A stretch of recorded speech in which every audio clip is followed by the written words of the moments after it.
जबरदस्त तेजी के साथ कारोबार करते हुए बाजार 18,000 के बेहद करीब पहुंचता हुआ निफ्टी और बैंक निफ्टी भी नए रिकॉर्ड बनाता हुआ एकदम तेजी के साथ 38,000 की तरफ तेजी से बढ़ता हुआ।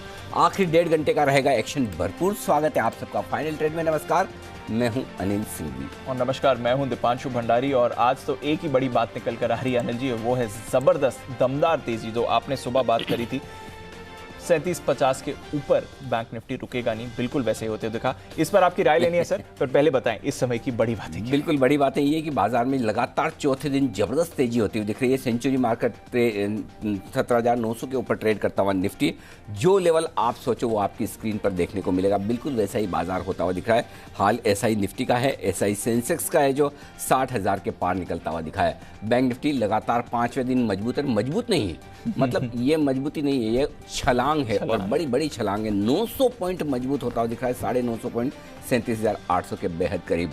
बैंक्स मजबूत हैं ही, इनके साथ एनबीएफसी फाइनेंस कंपनियां भी मजबूत है। ऑटो शेयर मजबूत है। मेटल इंडेक्स में तेजी है और ये सारे इंडेक्स 1% से लेकर 2.5% तक मजबूत है। सिर्फ एक आईटी कमज़ोर है, 2% नीचे आईटी इंडेक्स यहाँ पर कमज़ोरी है। इसके अलावा सब जगह तेज़ी का माहौल है और ये सब कुछ तब है जब डाउ फ्यूचर्स हल्के नरम ट्रेड करते हुए दिख रहे हैं। यानी कि ऐसा नहीं कि कोई ग्लोबल सपोर्ट आपको बहुत ज़्यादा हो, ऐसा भी नहीं कि यूरोप में अफलातून तेज़ी हो। भारतीय बाजार सिर्फ अपने ही अपने दम पर बढ़ रहे हैं और ये सोचकर बढ़ रहे हैं कि जब हम गिरे थे तब आपने साथ दिया था क्या? नहीं दिया था। तो अब हमें फर्क नहीं पड़ता कि आप बढ़ रहे हैं नहीं बढ़ रहे हैं। पूरी तरह से अपने ही ट्रिगर्स पर ट्रेड करते हुए भारतीय बाजार।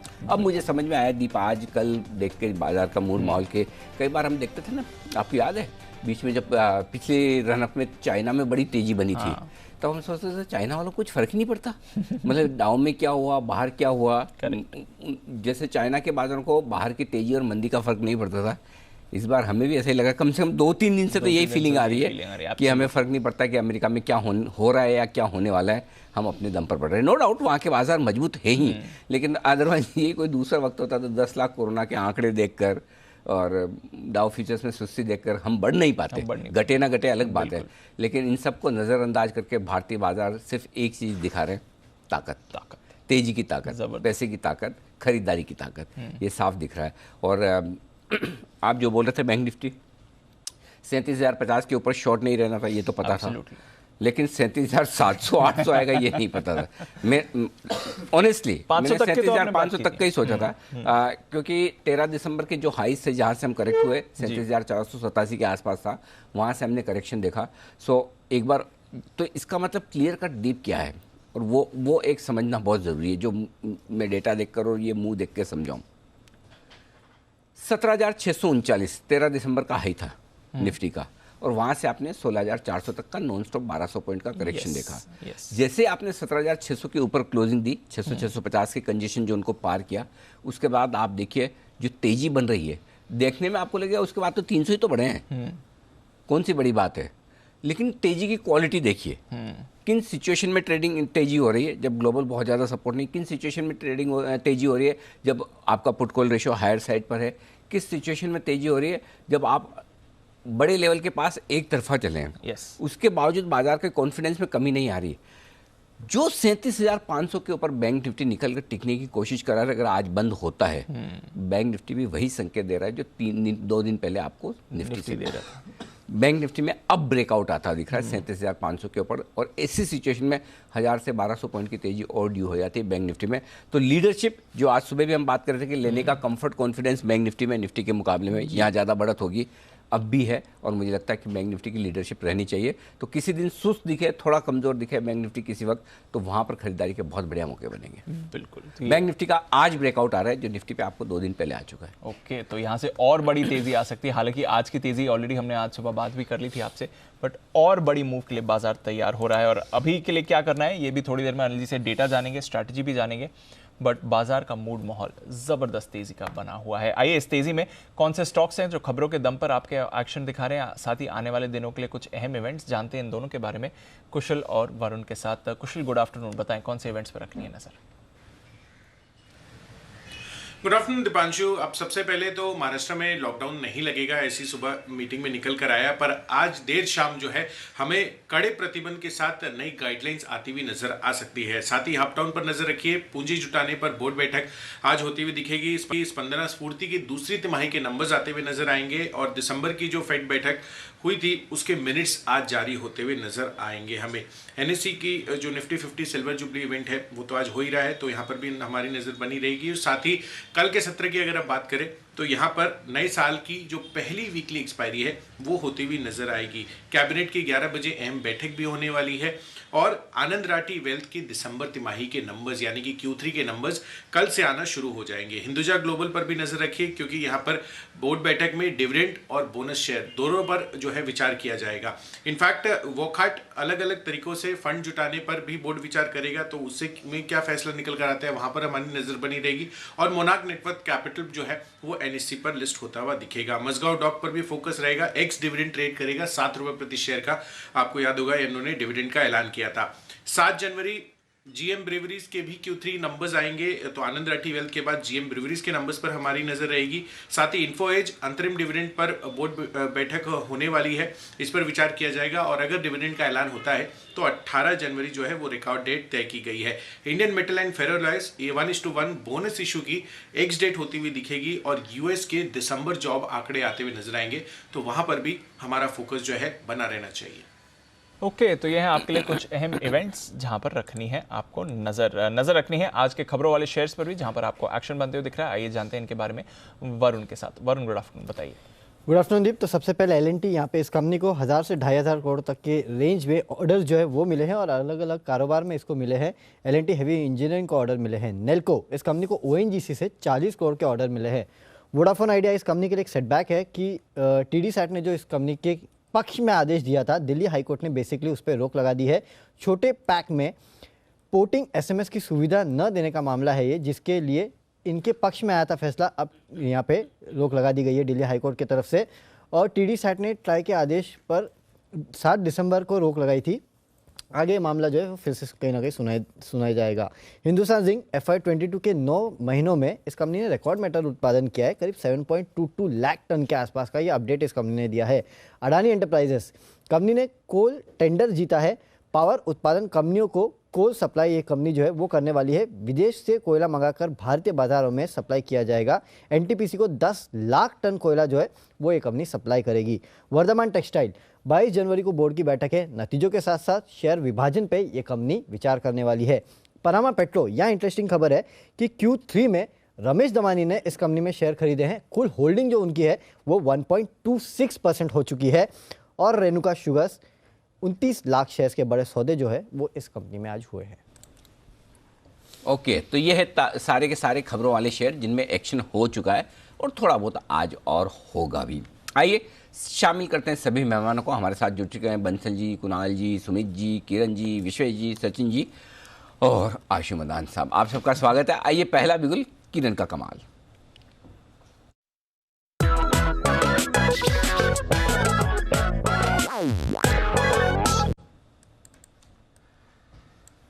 किरण जी स्वागत है, बताएं sir.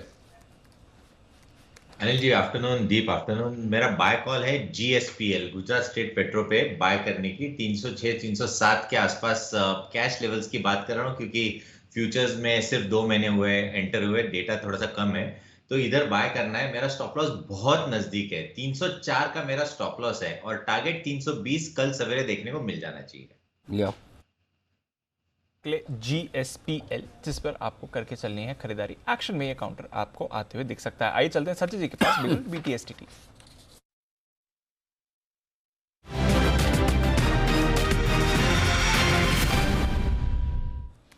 Good afternoon Sachin ji, बताएं sir. Good afternoon Deepanshu, good afternoon Anil ji. यहाँ पर शॉर्ट करने की सलाह होगी। स्टॉक है इंडिगो। पिछले कुछ दिनों से काफ़ी मायूस रहा था काउंटर एंड जिस तरीके से माहौल बन रहा है मुझे लग रहा है थोड़ा सा एयरलाइन स्टॉक्स पे प्रेशर आना चाहिए। 2000 का एक इंपॉर्टेंट सपोर्ट जोन था जिसके ऊपर इसने 2 दिन से एक क्लोजिंग मेंटेन करने की कोशिश की थी, बट वो पर्टिकुलर लेवल भी टूट चुका है। तो मुझे लग रहा है 2010 के स्टॉप लॉस के साथ यहाँ पर फ्रेश शॉर्ट्स डिप्लॉय करनी चाहिए। ऑन द लोअर साइड पहला टारगेट होगा 1930 का एंड वापस एक बार मुझे लग रहा है अपने 200 डे एक्सपोनेंशियल मूविंग एवरेज के आसपास स्विंग कर सकता है पोजिशनली, जो प्लेस्ड है अराउंड 1870 के आसपास। तो बिकवाली करनी है इंडिगो में, स्टॉप लॉस लगाना है 2010 का, पहला टारगेट होगा 1930 का, सेकंड टारगेट होगा 1875 का। 1930 और 1875 ये दो टारगेट के लिए करें बिकवाली इंडिगो में। आज का दूसरा शॉर्ट कॉल और क्लोजिंग शो का पहला शॉर्ट कॉल सचिन जी की तरफ से। सुबह टेक महिंद्रा में बिकवाली करने की राय सुमित जी ने भी दी थी। 2010 का लगाएं आप यहां पर स्टॉप लॉस। आइए बढ़ते आगे। जी बिजनेस की एक बड़ी और एक्सक्लूसिव रिसर्च के साथ तैयार है कुशल गुप्ता, जो बताने जा रहे हैं कुछ इंटरेस्टिंग डेवलपमेंट होते नजर आ रहे हैं कुछ स्पेसिफिक राइस कंपनियों के लिए। जी हाँ, चावल बनाने वाली कंपनियों के लिए कुछ बड़े डेवलपमेंट तैयार है कुशल हमारे साथ। कुशल बताइए। सर, चावल बनाने वाली कंपनी के लिए एक बम्पर जो है आगे ये वित्तीय वर्ष आने वाला है, और आप देखिए FY22 में जिस तरह की यहाँ पर एक्सपोर्ट्स आंकड़े आते हुए दिखे हैं, उससे हमने आगे एक्सट्रापोलेट किए नंबर्स और काफी इंकरेजिंग और इंटरेस्टिंग नंबर्स निकल कर आ रहे हैं। FY22 के पहले 7 महीनों में आप देखिए एक्सपोर्ट्स में ऑलमोस्ट 33% की बढ़त हमें देखने को मिली है। तो शानदार ग्रोथ यहाँ पर आती हुई दिखी है, और आंकड़ों के हिसाब से बात करें तो 8.91 मिलियन टन यहाँ पर पहले FY21 के 7 महीने यानी कि अप्रैल से लेकर अक्टूबर तक हुए थे। उसके मुकाबले इस बारी अप्रैल से अक्टूबर के बीच 11.79 टन मीट्रिक टन जो है ऑलरेडी एक्सपोर्ट कर दिया गया है, और यहां पर हमने एक्सट्रापोलेट किया है 1.68 मीट्रिक टन प्रति महीने के दर से। अगर और फर्दर ये जो 5 नवंबर और दिसंबर ऑलरेडी हो चुका है, बाकी 3 महीने पर भी ऑलमोस्ट अगर सिमिलर रन रेट रहता है तो डेफिनेटली 8.42 मीट्रिक टन जो है एक्सपोर्ट्स किया जाएगा, और इसका टोटल FY22 का आंकड़ा अब FY21 के आंकड़े को भी बीट कर देगा, और 20 मीट्रिक टन जो है इसलिए एक नया आंकड़ा जो है आता हुआ नजर आएगा राइस एक्सपोर्ट्स में। तो चावल बनाने वाली, इनफैक्ट चावल एक्सपोर्ट करने वाली जो कंपनियां हैं उनको सबसे बड़ा फायदा हो सकता है। FY21 का जो रिकॉर्ड था वो 17.72 मीट्रिक टन का था, और मैं आपको आंकड़े भी बता दूं कि एक्सपोर्ट से इनकी आय का कौन कौन सी कंपनियों का कितना बड़ा हिस्सा आता है। सबसे पहले चमनलाल सेठिया एक्सपोर्ट्स देखिए, 88% इनका रेवेन्यू एक्सपोर्ट से आता है। LT फूड्स जो दावत हम ब्रांड की बात करते हैं, वहां उनका 65% रेवेन्यू एक्सपोर्ट से आता है। तो ओवरऑल ये दो बड़ी कंपनियां हैं जिनको सबसे बड़ा फायदा राइस एक्सपोर्ट्स का होता हुआ दिखेगा। ज्यादा फायदा एक तो चमनलाल सेठिया और दूसरा कौन सा बोल रहे हैं आप? LT foods. LT foods, okay, इन दो कंपनियों के लिए रेवेन्यू एक्सपोर्ट से ज़्यादा आता है, और एक्सपोर्ट कंपनी करने वाली कंपनियों के लिए रहेगा ये जबरदस्त साल, ऐसा मानना है आपके लिए कुशल का। तो चमनलाल सेठिया और LT फूड तो मेरे ख्याल से आज ही था ना, आज ही रिकमेंडेशन आज था कुणाल जी का। कुणाल जी, आज आपने रिकमेंड किया था? श्योर? जी अनिल जी, बिल्कुल, मैंने आपसे कहा था अनिल जी कि आपको दावत देनी है, आप मान भी गए थे अनिल जी। वही तो याद दिलाया है। बिल्कुल, बताएं सर, लेवल्स दे दीजिए, अभी दावत में वक्त है। अनिल जी देखिए, चार्ट बहुत शानदार है। सवेरे भी कहा था सिमेट्रिकल ट्रायंगल पैटर्न का ब्रेकआउट आता हुआ दिख रहा है, और ये स्टॉक 84-85 के लेवल्स आपको जल्द दिखाएगा। और जितने भी चावल के शेयर्स हैं KRBL इंक्लूडेड, मुझे सारे पसंद आ रहे हैं, और LT फूड्स में मुझे लगता है 84-85 का टारगेट रखना चाहिए। स्टॉप लॉस 76 पर रख करके होल्ड करें पोजिशनल बेसिस पर। 76 के स्टॉप लॉस के होल्ड करें। चमनलाल सेठिया भी एक बार आप ही देख लीजिए, आपने राइस स्टॉक देखे हैं कुणाल जी, तो जरा इसके चार्ट्स पर भी नजर डालें। 88% हिस्सा इसका बिक्री मतलब जो है वो एक्सपोर्ट से आती है, तो इस स्टॉक के लिए ज़्यादा फायदे की बात है। स्टॉक सबसे ज़्यादा मजबूत भी नजर आ रहा है। इसके चार्ट्स क्या कह रहे हैं? अरे जी, ये चार्ट भी बहुत दमदार है। जितने भी चावल के स्टॉक्स हैं सबके चार्ट स्ट्रांग हैं, और इसमें भी मुझे एक ब्रेकआउट आता हुआ दिख रहा है। तो अनिल जी, तीनों स्टॉक्स जो हैं तीनों मजबूत हैं। KRBL का चार्ट भी मैंने देखा, उस पर भी ब्रेकआउट आता हुआ दिख रहा है। तो तीनों स्टॉक्स मजबूत हैं, कोई भी चुन सकते हैं, लेकिन अगर इन तीनों में से एक चुनना हो तो मेरी राय में LT फूड चुनना चाहिए। LT फूड ज़्यादा बेहतर है तीनों में से, ये राय आपके लिए इस वक्त कुणाल जी की तरफ से आती हुई। आइए एक बार जरा आशु सर से भी बाजार पर उनकी राय भी ले ली जाए, और साथ ही एक और अगर कोई स्प्रेड या किसी तरह का कॉल है तो भी। आशु सर, स्वागत है आपका। पहले तो ये कि कल आपकी अनुपस्थिति में, आई डोंट नो आपने सुना नहीं सुना, हमने तो कहा ही था कि मैंने कहा आशु सर ने ट्वीट किया है और लोगों को समझाया कि भाई शॉर्ट तो मत करो, कम से कम, है ना? बिल्कुल। और मैंने आपका नाम लेके बोला भी, मैंने कहा कि जो लोग आशु सर को ये बोलते हैं कि हमेशा मंदी बोलते हैं, देखो इस लेवल पर भी स्ट्रांगली तेजी कह रहे हैं। बताएं सर, आपके व्यू के हिसाब से 18,000 के नज़दीक पहुँच भी गया है, अब बताइए क्या करना है?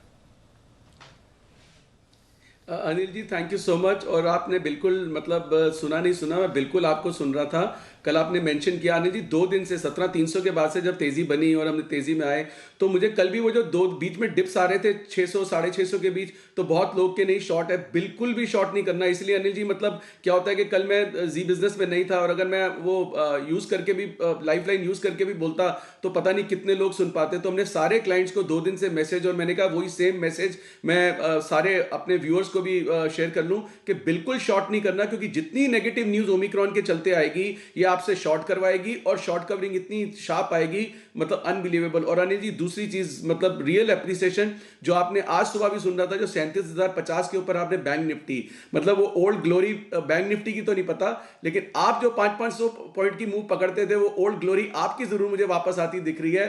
तो मैं मतलब बहुत मजा आया आज का मूव, बहुत प्यारा मूव था अनिल जी। एब्सोल्युटली, तो बिल्कुल। ये 2 चीजें हैं। अब अनिल जी 2-3-4 चीजें हैं, अपडेट्स भी हैं, मंथली कॉल्स भी हैं, मैं सारे एक ही बिगुल में कर देना चाहता हूं ताकि बार बार नहीं हो, तो कोई ज्यादा टाइम नहीं लगेगा। अगर आप कहें तो मैं सब शेयर कर लेता हूं। प्लीज बताएं सर। अनिल जी एक तो देखिए अब इंडेक्स में थोड़ा सा मुझे लगता है कि ठहराव आएगा, क्योंकि ये 2-3 दिन का बहुत मूव है, और एक और कल का मूव बन सकता है क्योंकि शॉर्ट कवरिंग अगेन सारी game Anil ji short covering और अंडर ओनरशिप की है, जो पिछले महीने लॉन्ग अनवाइंडिंग और ओवर ओनरशिप की थी। तो सिंपल वो 2 चीजें हैं। बट अनिल जी अभी भी अब क्या है कि आज भी आप देखें तो अनिल जी बहुत सारे स्टॉक्स नहीं चले। तो अनिल जी एक स्टॉक जिसमें अब और बड़ी मूव आ रही है वो है रिलायंस। अनिल जी रिलायंस मुझे लगता है जो आज का हाइक 2465 का फ्यूचर का काट के अब 2475 के पास आ गया है, अब लगता है अनिल जी ये 2500 भी क्रॉस करके और भी लंबी तेजी इसके अंदर आ सकती है। तो रिलायंस अनिल जी जो पिछली मंदी में 3-4 स्टॉक्स पकड़े थे, मैं बार बार बोल रहा हूं अनिल जी, रिलायंस, आईसीआईसीआई बैंक, भारती, और दूसरा अनिल जी छठी बार बोल रहा हूं एलएनटी तो बोल रहा है कि लास्ट एंड फाइनल कॉल है, 2000 से ऊपर जाना है, जिसने लेना है ले लो। तो अभी भी अनिल जी लोग ट्रेडिंग कर रहे होंगे, लेकिन ये चारों stocks led by Reliance, L and T, Bharti और आईसीआईसीआई बैंक अनिल जी बहुत तेज हैं। भारती का अनिल जी एक न्यूज फ्लो आज आ चुका है तो इसलिए आज रुका है। जो अगला इसका जो इफेक्ट आएगा अनिल जी वो रिजल्ट्स पे आएगा जब हमें आरपू बढ़ते हुए नजर आएंगे। तो भारती भी किसी भी डिप में मतलब आज नहीं चला क्योंकि कल के भाव पे ही खड़ा हुआ है, तो कोई ऐसा परेशान ना हो, भारती फिर चल जाएगा। और मतलब भारती एक बहुत अच्छा ट्रेडिंग स्टॉक भी है, अगर आप करना चाहें होल्ड भी कर लेंगे तो कोई दिक्कत नहीं है। तो भारती भी चलेगा, आईसीआईसीआई बैंक तो अनिल जी कमाल कर ही रहा है, Reliance next on the move, L and T on the move, ये चारों ऑन द मूव है अनिल जी। और एक थोड़ा सा लेस बीटा बने हुए हैं इस वक्त, तो है भी लेस बीटा वो स्टॉक्स, जी बिजनेस पे डिस्कशन भी हुई है, लेकिन मैं उनको बजट पिक्स के लिए दे रहा हूं कि ये इसकी डिलीवरी उठा लें, लेकिन लॉट साइज बड़े हैं। एनटीपीसी एंड टाटा पावर ये दोनों स्टॉक्स भी अनिल जी डिलीवरी उठा के रखने चाहिए। और 1 महीने का इनका वो है क्योंकि इसमें एक अच्छा बहुत अच्छा मूव आ सकता है, लेकिन क्या है कि लॉट साइज बड़ा है। पिछली बार भी ध्यान हो अनिल जी, आपको ध्यान है नवंबर में, अगर आपको नहीं भी दीपांशु को याद है, हमने टाटा पावर में एक स्प्रेड दिया था, वो उसने काम नहीं किया था पिछले महीने में। तो आई थिंक टाटा पावर पिछले महीने काम नहीं किया, it is only a matter of time कि वो कब परफॉर्म करेगा। तो I think this could be this January could be that month. So जनवरी में एनटीपीसी और टाटा पावर थोड़े लो बीटा है, थोड़ा सा पेशेंस टेस्ट करेंगे, डिलीवरी उठाइए, क्योंकि बड़े लॉट में 2-4 रुपए भी घटेगा तो M2M नजर आता है, फियर होता है कि 18,000 पे मैंने 18,000 के पास मैंने टॉप पे बाइंग तो नहीं कर ली, क्योंकि एक नॉर्मल ये साइकोलॉजिकली सिंड्रोम है, तो ये बहुत तंग करता है स्टॉक को कैरी करने के लिए। तो इसलिए मैं बोल रहा हूँ कि NTPC and Tata power delivery, बाकी Reliance, LNT, ICICI bank, Bharti to continue long. Okay, तो ये एलएनटी के लिए आपका last and final boarding call है, उसके बाद गेट बंद हो जाएंगे, आप रह जाएंगे नीचे एयरपोर्ट पे, फ्लाइट में बैठ नहीं पाएंगे। बिल्कुल अनिल जी, जैसे अभी सचिन ने इंडिगो शॉर्ट कराया, मुझे तो लगता है कि बंदी हो जाएंगे, ये फ्लाइट बंदी होने वाली है, तो एलएनटी का सहारा है अपने पास। बिल्कुल ठीक बात है। फर्ज करो, जस्ट इमेजिन जी, आशीष सर जैसे एयर होस्टेस हो तो last and final boarding call, बेचारे सारे ना सारे पैसेंजर चुपचाप आधे घंटे पहले आके बैठ जाए बोले कि जाने दो, ये तो भाई छोड़ ही देगा इधर, बिफोर टाइम ही निकल, हाँ बिफोर टाइम में आके बैठ जाए। आशीष कहीं कहीं कुछ है ना जगह में थोड़े आप जैसे कड़क लोग होने भी जरूरी है एक्चुअली। बहुत ही बढ़िया। तो आशीष सर की राय। अनिल जी ये तो बात आप जी सर ठीक कह रहे हैं। जी बताएं। नहीं अनिल जी, हाँ बिल्कुल, कुछ जगहों पे तो ये मतलब स्ट्रिक्टनेस होनी चाहिए अनिल जी, जैसे ये कोविड प्रोटोकॉल को लेके अनिल जी पूरा मतलब अब तो ऐसा हो गया क्योंकि सिम्टम्स माइल्ड हैं और सब लोग बहुत जल्दी से आ रहे हैं, तो सबने ना इसको खेल बना लिया है। तो मतलब बिल्कुल अनिल जी मतलब जीरो प्रोटोकॉल है फॉलो करने के लिए, इतनी एक्सट्रीम कॉम्प्लेसेंसी है इसको लेके। Absolutely sir. मतलब कुछ भी। मतलब पहले तो ये था कि पहले कॉम्प्लिसेंसी कैसी थी आशुधर कि आपको होगा मुझे नहीं होगा, अगर हम दोनों आपस में बात करें तो Correct. ठीक है ना, मेरे को कॉन्फिडेंस मुझे नहीं होगा। अब वो कॉन्फिडेंस और एक नेक्स्ट लेवल पे चला गया, हो गया तो हो जाएगा, क्या फर्क पड़ता है। हाँ, वही हो गया। मतलब अभी मतलब यस अनिल जी, एग्जैक्टली मतलब उस तरह से वो इसका प्रोग्रेशन ऐसे हो रहा है। एब्सोल्युटली साथ में होगा अब। भाई साहब हो जाएगा, भगवान की जैसे आप ठीक भी हो जाएंगे, जल्दी भी हो जाएंगे, पहले के मुकाबले दवाई भी नहीं खानी पड़ेगी, डेथ रेट भी कम है, लेकिन अंदर क्या क्या छोड़ के जाएगा हाँ, वो नहीं पता, वो आपको पता नहीं। आप में से किसी को हुआ है कोविड अभी? किन किन को हुआ है? फर्स्ट सेकंड वेव में किसी को हुआ है हमारे पैनल में? हाँ पहले तो हुआ है सर, सुमित जी को हुआ है, किरण जी को हुआ है, दीप को हुआ है। सुमित जी से एक्सपीरियंस लो। हाँ, सुमित जी तो काफी दिन हॉस्पिटल में बिता के भी याद आए। है। सुमित जी ठीक हो गए भगवान की दया से, आप एकदम चुस्त दुरुस्त सब कुछ। आफ्टर इफेक्ट्स कितने हुए ये बताओ? नहीं अनिल जी, अभी भी चुस्त दुरुस्त नहीं हूँ, बहुत बहुत मेजर साइड इफेक्ट्स है इसके। मैंने तो 1.5 महीने तक घर पे 24 घंटे ऑक्सीजन लिया है, 15 दिन हॉस्पिटल में था, और अभी तक वीकनेस इतनी है कि 12-1 बजे तक मेरा फुल डे एग्जॉस्ट हो जाता है। मैं 15 मिनट भी कंटिन्यू चल नहीं पा रहा हूँ, इतना एग्जॉस्शन हो रहा है अभी भी मुझे। सोचो तो ये साइड इफेक्ट आपके भी होंगे। हुए थे, वीकनेस तो बहुत होती है वहाँ बहुत ज़्यादा। तो इसलिए ये गलत फहमी में ना रहे कि मुझे हो जाएगा तो क्या फ़र्क पड़ता है, ठीक हो जाए, लेकिन वो क्या छोड़ के जाएगा इसका भरोसा नहीं। इसलिए जो आशु सर कह रहे हैं सावधानी रखना ज़रूरी है। बिल्कुल, और सावधानी बरतें, ध्यान रखें, यही बस एक बात है कोरोना की लड़ाई में। आइए चलते हैं कुछ और कॉल्स सचिन जी के पास। इंडिगो तो डेज लो पर है, अब क्या सचिन जी रेकमेंड कर रहे हैं ये जानते हैं उनसे। BTSTT का बिल्कुल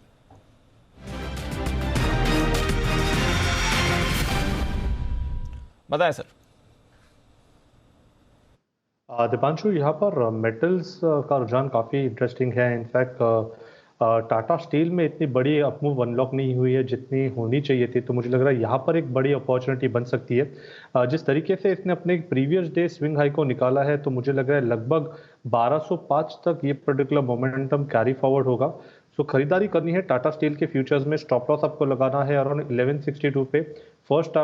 फर्स्ट टारगेट होगा 1205 का, एंड पोजिशनल टारगेट होगा अगले 2 से 3 दिनों के लिए लगभग अराउंड 1240 का।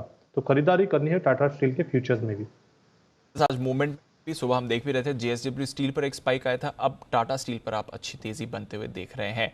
पर एक स्टॉक जिस पर अभी चर्चा हो रही थी, आशीष जी भी बात कर रहे थे, भारती एयरटेल पिछले कुछ समय से मोमेंटम में भी आया है और कुछ खबरें भी हैं स्टॉक को लेकर, जिसकी वजह से हमें एक्शन में दिख रहा है। तो आइए क्या है ये खबरें, क्या जानना चाहिए आपको कंपनी के बारे में, ये पता करते हैं कुशल गुप्ता के साथ। कुशल बताइए क्या चल रहा है भारती एयरटेल में लेटेस्ट?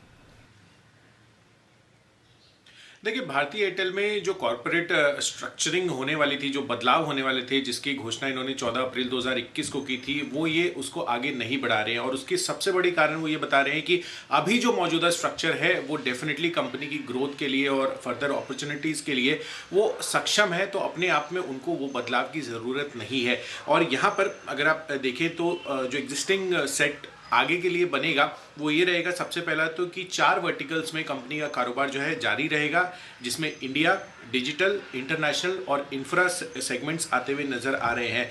और यहाँ पर एक और चीज़ भी कही गई थी, जो सब्सिडियरी है, जो टेलीसोनिक नेटवर्क, जो 100% होली ओन सब्सिडियरी है, वो एयरटेल में मर्ज हो जाएगी और इससे कंपनी का जो ऑप्टिकल फाइबर एसेट्स कारोबार है वो कंसोलिडेट होता हुआ दिखेगा। तो एक अच्छा वर्टिकल ऑप्टिकल फाइबर सेगमेंट के लिए क्रिएट हो जाएगा इस सब्सिडियरी का एयरटेल में विलय होने के बाद। नेटल इंफ्रा दूसरी जो सब्सिडियरी है वो भी एयरटेल में मर्ज होती हुई दिखेगी, और जो इनका DTH कारोबार है, जिसमें की कंपनी का नाम है भारतीय टेलीमीडिया, वो भी आगे चलकर एयरटेल में मर्ज होती हुई दिखेगी। तो ये 4 बड़े जो डेवलपमेंट्स हैं ये उन्होंने अपने प्रेस रिलीज में कहे थे। अब जो अप्रूव्ड स्कीम थी 14 अप्रैल को जो अनाउंस की गई थी, उसमें ये था कि जो टेलीसोनिक नेटवर्क, नेटल इंफ्रा और एयरटेल डिजिटल है उसको भारतीय एयरटेल में मर्ज किया जाएगा। और दूसरा था टेलीकॉम कारोबार को डिमर्ज करके जो नई सब्सिडियरी इन्होंने क्रिएट की थी एयरटेल लिमिटेड, उसके अंदर ये डाइवर्ज किया जाएगा। तो ये 2 जो उन्होंने पहले से अप्रूव्ड स्कीम लगाई थी वो अब नहीं लागू होगी, और जो मैंने एग्जिस्टिंग सेट ऑफ 3 या 4 स्टेप्स बताए हैं वो जो है स्टेप्स लागू होते हुए नजर आएंगे। और ये इसका क्लियर कट इंडिकेशंस इनको दिख रहा है, क्योंकि राहत पैकेज जो आई है उससे कंपनी को फायदा मिल रहा है, जो टैरिफ बढ़े हैं आगे के लिए आरपू भी कंपनी के काफी ज्यादा सिग्निफिकेंटली बढ़ते हुए नजर आएंगे, और जो पेमेंट्स बैंक इनका है वहां पर भी काफी बेहतर प्रदर्शन हो रहा है। और इन सब चीजों को ही ध्यान में रखते हुए ये कॉर्पोरेट स्ट्रक्चर में बदलाव नहीं कर रहे हैं। तो ये है आपके लिए भारती एयरटेल। सेक्टर की हालत काफ़ी सुधर गई है और अब जो प्लान्ड बदलाव थे इनके कॉर्पोरेट स्ट्रक्चर में वो नहीं होने वाले हैं। कुछ जो अन्य प्लान थे वो जारी रहेंगे, बट बाकी बदलाव कंपनी नहीं फॉलो थ्रू करेगी। ये आपके लिए खबर आती हुई दिख रही है। एयरटेल पिछले कुछ दिनों से मोमेंटम में भी आज 700 का लेवल आसानी से होल्ड करते हुए दिख रहा है स्टॉक। आइए सुमित जी के पास चलते हैं, कैश का ऑप्शन।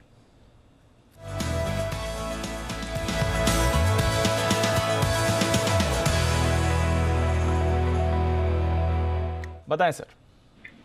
दीपांशु, सुबह हमने एक ऑप्शन दिया था बैंक निफ्टी का, उसने तो धमाल मचा दी है।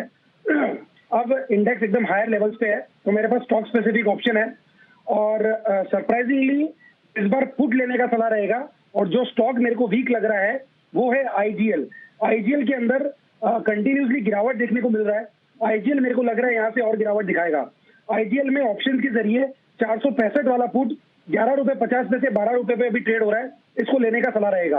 आईजीएल के अंदर पिछले 3 दिनों से कंटिन्यूसली गिरावट देखने को मिल रहा है। इनफैक्ट पिछले 1 महीने से स्टॉक में ऊपरी लेवल से दबाव देखने को मिला है। रिसेंट के जो स्विंग लो थे वो आईजीएल में ब्रेक हो रहे हैं। ऐसा लग रहा है कि आईजीएल यहाँ से 465 के नीचे क्लोजिंग देता है तो नीचे में 455 रुपए से लेके 450 रुपए तक का मूव दिखा सकता है शॉर्ट टर्म में ट्रेडिंग के लिहाज से। इसके लिए आईजीएल में 465 वाला पुट अभी सीएमपी पे खरीदारी करें। 8 रुपए का इसके अंदर स्टॉप लॉस लगाएं। ऊपर में 16 रुपए से लेके 20 रुपए तक के टारगेट आईजीएल के 465 के पुट के अंदर देखने को मिल सकते हैं। आईजीएल का 465 का पुट लेने का सलाह रहेगा।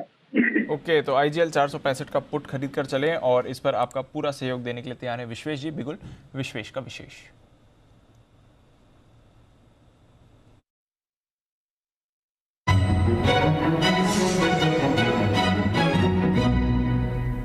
बताएं विश्वेश जी।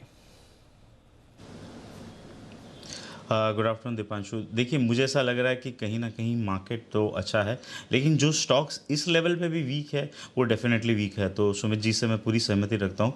आईजीएल 466 के आसपास फ्यूचर चल रहा है।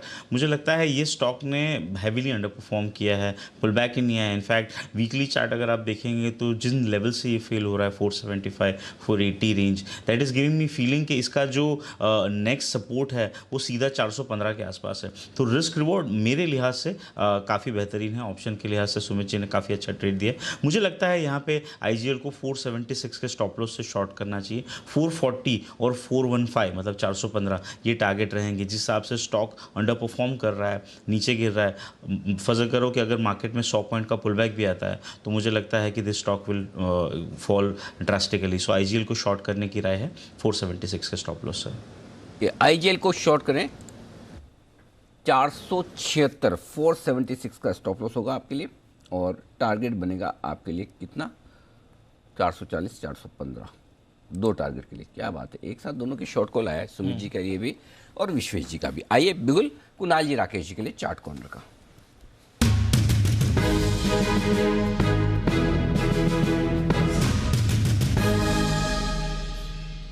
बताएं सर।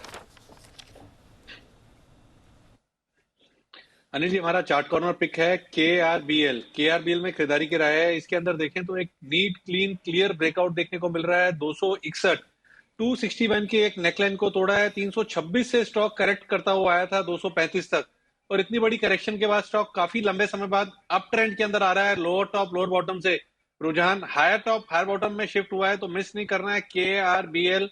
ओवर टू कुणाल जी। देखिए अनिल जी, अभी हम चर्चा कर रहे थे चावल के स्टॉक्स की। यहाँ पर एक विशेष पैटर्न केआरबीएल के चार्ट पर बनता हुआ दिखता है, जिसको स्प्लेड आउट डबल बॉटम पैटर्न कहते हैं। ब्रेकआउट आता हुआ चार्ट पर नजर आ रहा है। 260 रुपए के ऊपर ब्रेकआउट हुआ है। 260 का ही स्टॉप लॉस रखकर बाय करने की हमारी राय है। पहला टारगेट होगा 278 रुपए का 278, इवेंचुअल टारगेट 285 रुपए का है। केआरबीएल में खरीदारी की राय 278 से 285 के टारगेट के लिए केआरबीएल इस पर करनी है आपको खरीदारी। ये कॉल राकेश जी कुणाल जी की तरफ से आती हुई दिख रही है। एक्शन में है ये राइस स्टॉक्स पर अभी देखा, एलटी फूड्स, चमनलाल सेठिया और केआरबीएल, ये सारे के सारे काउंटर्स पर आपके लिए खरीदारी की राय आती हुई दिखी है। मोमेंटम में आ रहे हैं, खबरों का भी यहाँ पर आपको सपोर्ट है, जैसा हम एक्सक्लूसिव रिसर्च में बता रहे थे। और कौन से कैश स्टॉक्स में है अच्छा एक्शन, ये भी एक बार देख लेते हैं। टिमकन इंडिया, यहाँ पर एक बड़ा उछाल आ रहा है, 2100 का लेवल क्रॉस करते हुए दिख रहा है। उज्जीवन एक्विटास लंबे अंडर परफॉर्मेंस के साथ ये भी एक्शन में आ रहे हैं। और एक और मिड कैप बैंक डीसीबी इस पर भी अच्छी तेजी बनती हुई दिख रही है। इनफैक्ट डेज हाई पर डीसीबी भी आए हैं। सुमित जी, कैसा लगता है ट्रेड के लिए डीसीबी? बाकी बैंक्स की तरह यहां पर भी अच्छी रैली? बहुत दिनों के बाद चलने का शुरुआत भी किया है और यहाँ से एक pull back bounce back stock के अंदर बन रहा है। रिसेंट के स्विंग हाई स्टॉक के अंदर ब्रेक हुए हैं। ऐसा लग रहा है स्टॉक यहाँ से ऊपर में 88 रुपए से लेकर 90 रुपए तक का मूव दिखा सकता है, तो पोजीशंस होल्ड करें और जिन्होंने फ्रेश खरीदारी करना है वो कर सकते हैं। पुल बैक बाउंस बैक में 88 से 90 रुपए तक के लेवल डीसीबी में देखने को मिल सकता है। डीसीबी पर रखिए नजर, इस पर भी एक्शन है। कुछ और mid cap small cap banks की बात करें तो आईडीबीआई बैंक, इस पर भी एक अच्छी मूव आ रही है। किरण जी जरा इसके चार्ट देखें सर, 8% की तेजी आज।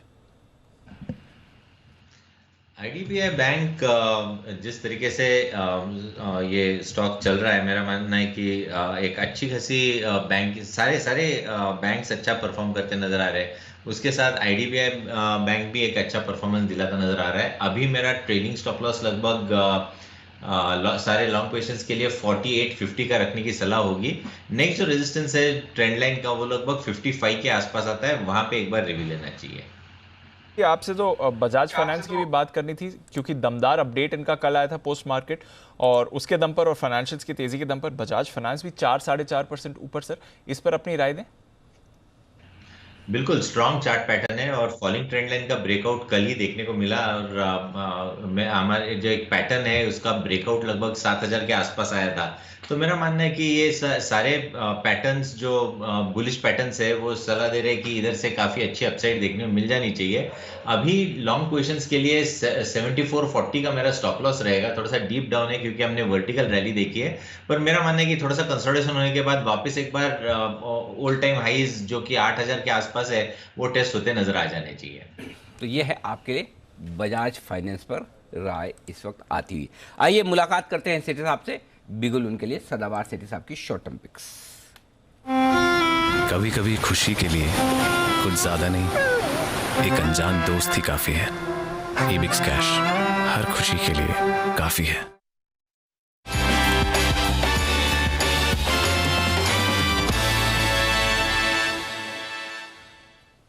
आइए सेठी साहब, बाहर ही बाहर है, हर जगह आपके कॉल्स में भी और मार्केट में भी। बताइए सर, क्या करना है? गुड आफ्टरनून अनिल जी, गुड आफ्टरनून दीपांशु। पहले तो अनिल जी थैंक यू देना है आपको, कुशल को, फिर राकेश जी, कुणाल जी को। हम तीनों। जब अनिल जी कल बाजार में इस टाइम पे मैं लाइव शो पे था, तो मेरी जो रेगुलर 2 कॉल्स के बाद एक तीसरा स्टॉक मैंने स्पेशल कॉल दिया था। यस, स्टॉक था KRBL, जो मैंने 250 के लेवल पे रिकमेंड किया। 270 के टारगेट थे। अभी राकेश जी ने रिकमेंड किया, कुशल ने रिपोर्ट दी राइस स्टॉक्स के बारे में। स्टॉक अब मेरे टारगेट के ऑलमोस्ट आ गया है। तो डेफिनेटली कल जब पूरा बाजार में राइस स्टॉक्स की बातें नहीं हो रही थी, तब मैंने आइडेंटिफाई करा था शुगर स्टॉक्स में तेजी को देखते हुए, तो वो अच्छा रहा कॉल। तो thank you Anil ji, thank you Rakesh ji, सबको थैंक यू। उन्हीं का अपडेट दिया करो। बाकी तो, और ऐसे मार्केट में तो हिट ना हो, ऐसा हो ही नहीं सकता। और आमतौर पे हमारे में सेठी साहब में एक ही फर्क है जी, हमारे टारगेट टच होके वापस आ जाता नीचे। सेठी साहब के टारगेट टच होके और मतलब जाए जाता, रुकता ही नहीं है। तो सेठी साहब आपके तो कमाल ही अलग है। बताएं सर, आज कौन से शेयर चुने आपने? अनिल जी, आज का जो पहला स्टॉक है वो एक सीमेंट स्टॉक है। पहले स्टॉक का नाम बोलता हूँ, श्री दिग्विजय सीमेंट, जो कि अभी 76 रुपए के आसपास ट्रेड कर रहा है। ये अनिल जी, एक तो सीमेंट सेक्टर पे मैं बुलिश हूँ, बिकॉज मुझे लगता है अब हम बजट से हार्डली 1 महीना दूर है, और ये जो बजट होगा उसका अच्छा खासा फोकस मुझे लगता है ये इंफ्रास्ट्रक्चर पे, रियल एस्टेट पे, हाउसिंग पे होना है, और उसका एक बड़ा फायदा पूरे सीमेंट सेक्टर को देखने को मिलेगा। तो वहां से मैंने आज पिक किया है श्री दिग्विजय सीमेंट। ये MNC सीमेंट कंपनी है, मतलब इस कंपनी को आजकल इसमें जो प्रोमोटर है वो है ट्रू नॉर्थ फंड, जो कि 56.2% स्टेक ओन करते हैं इस कंपनी में।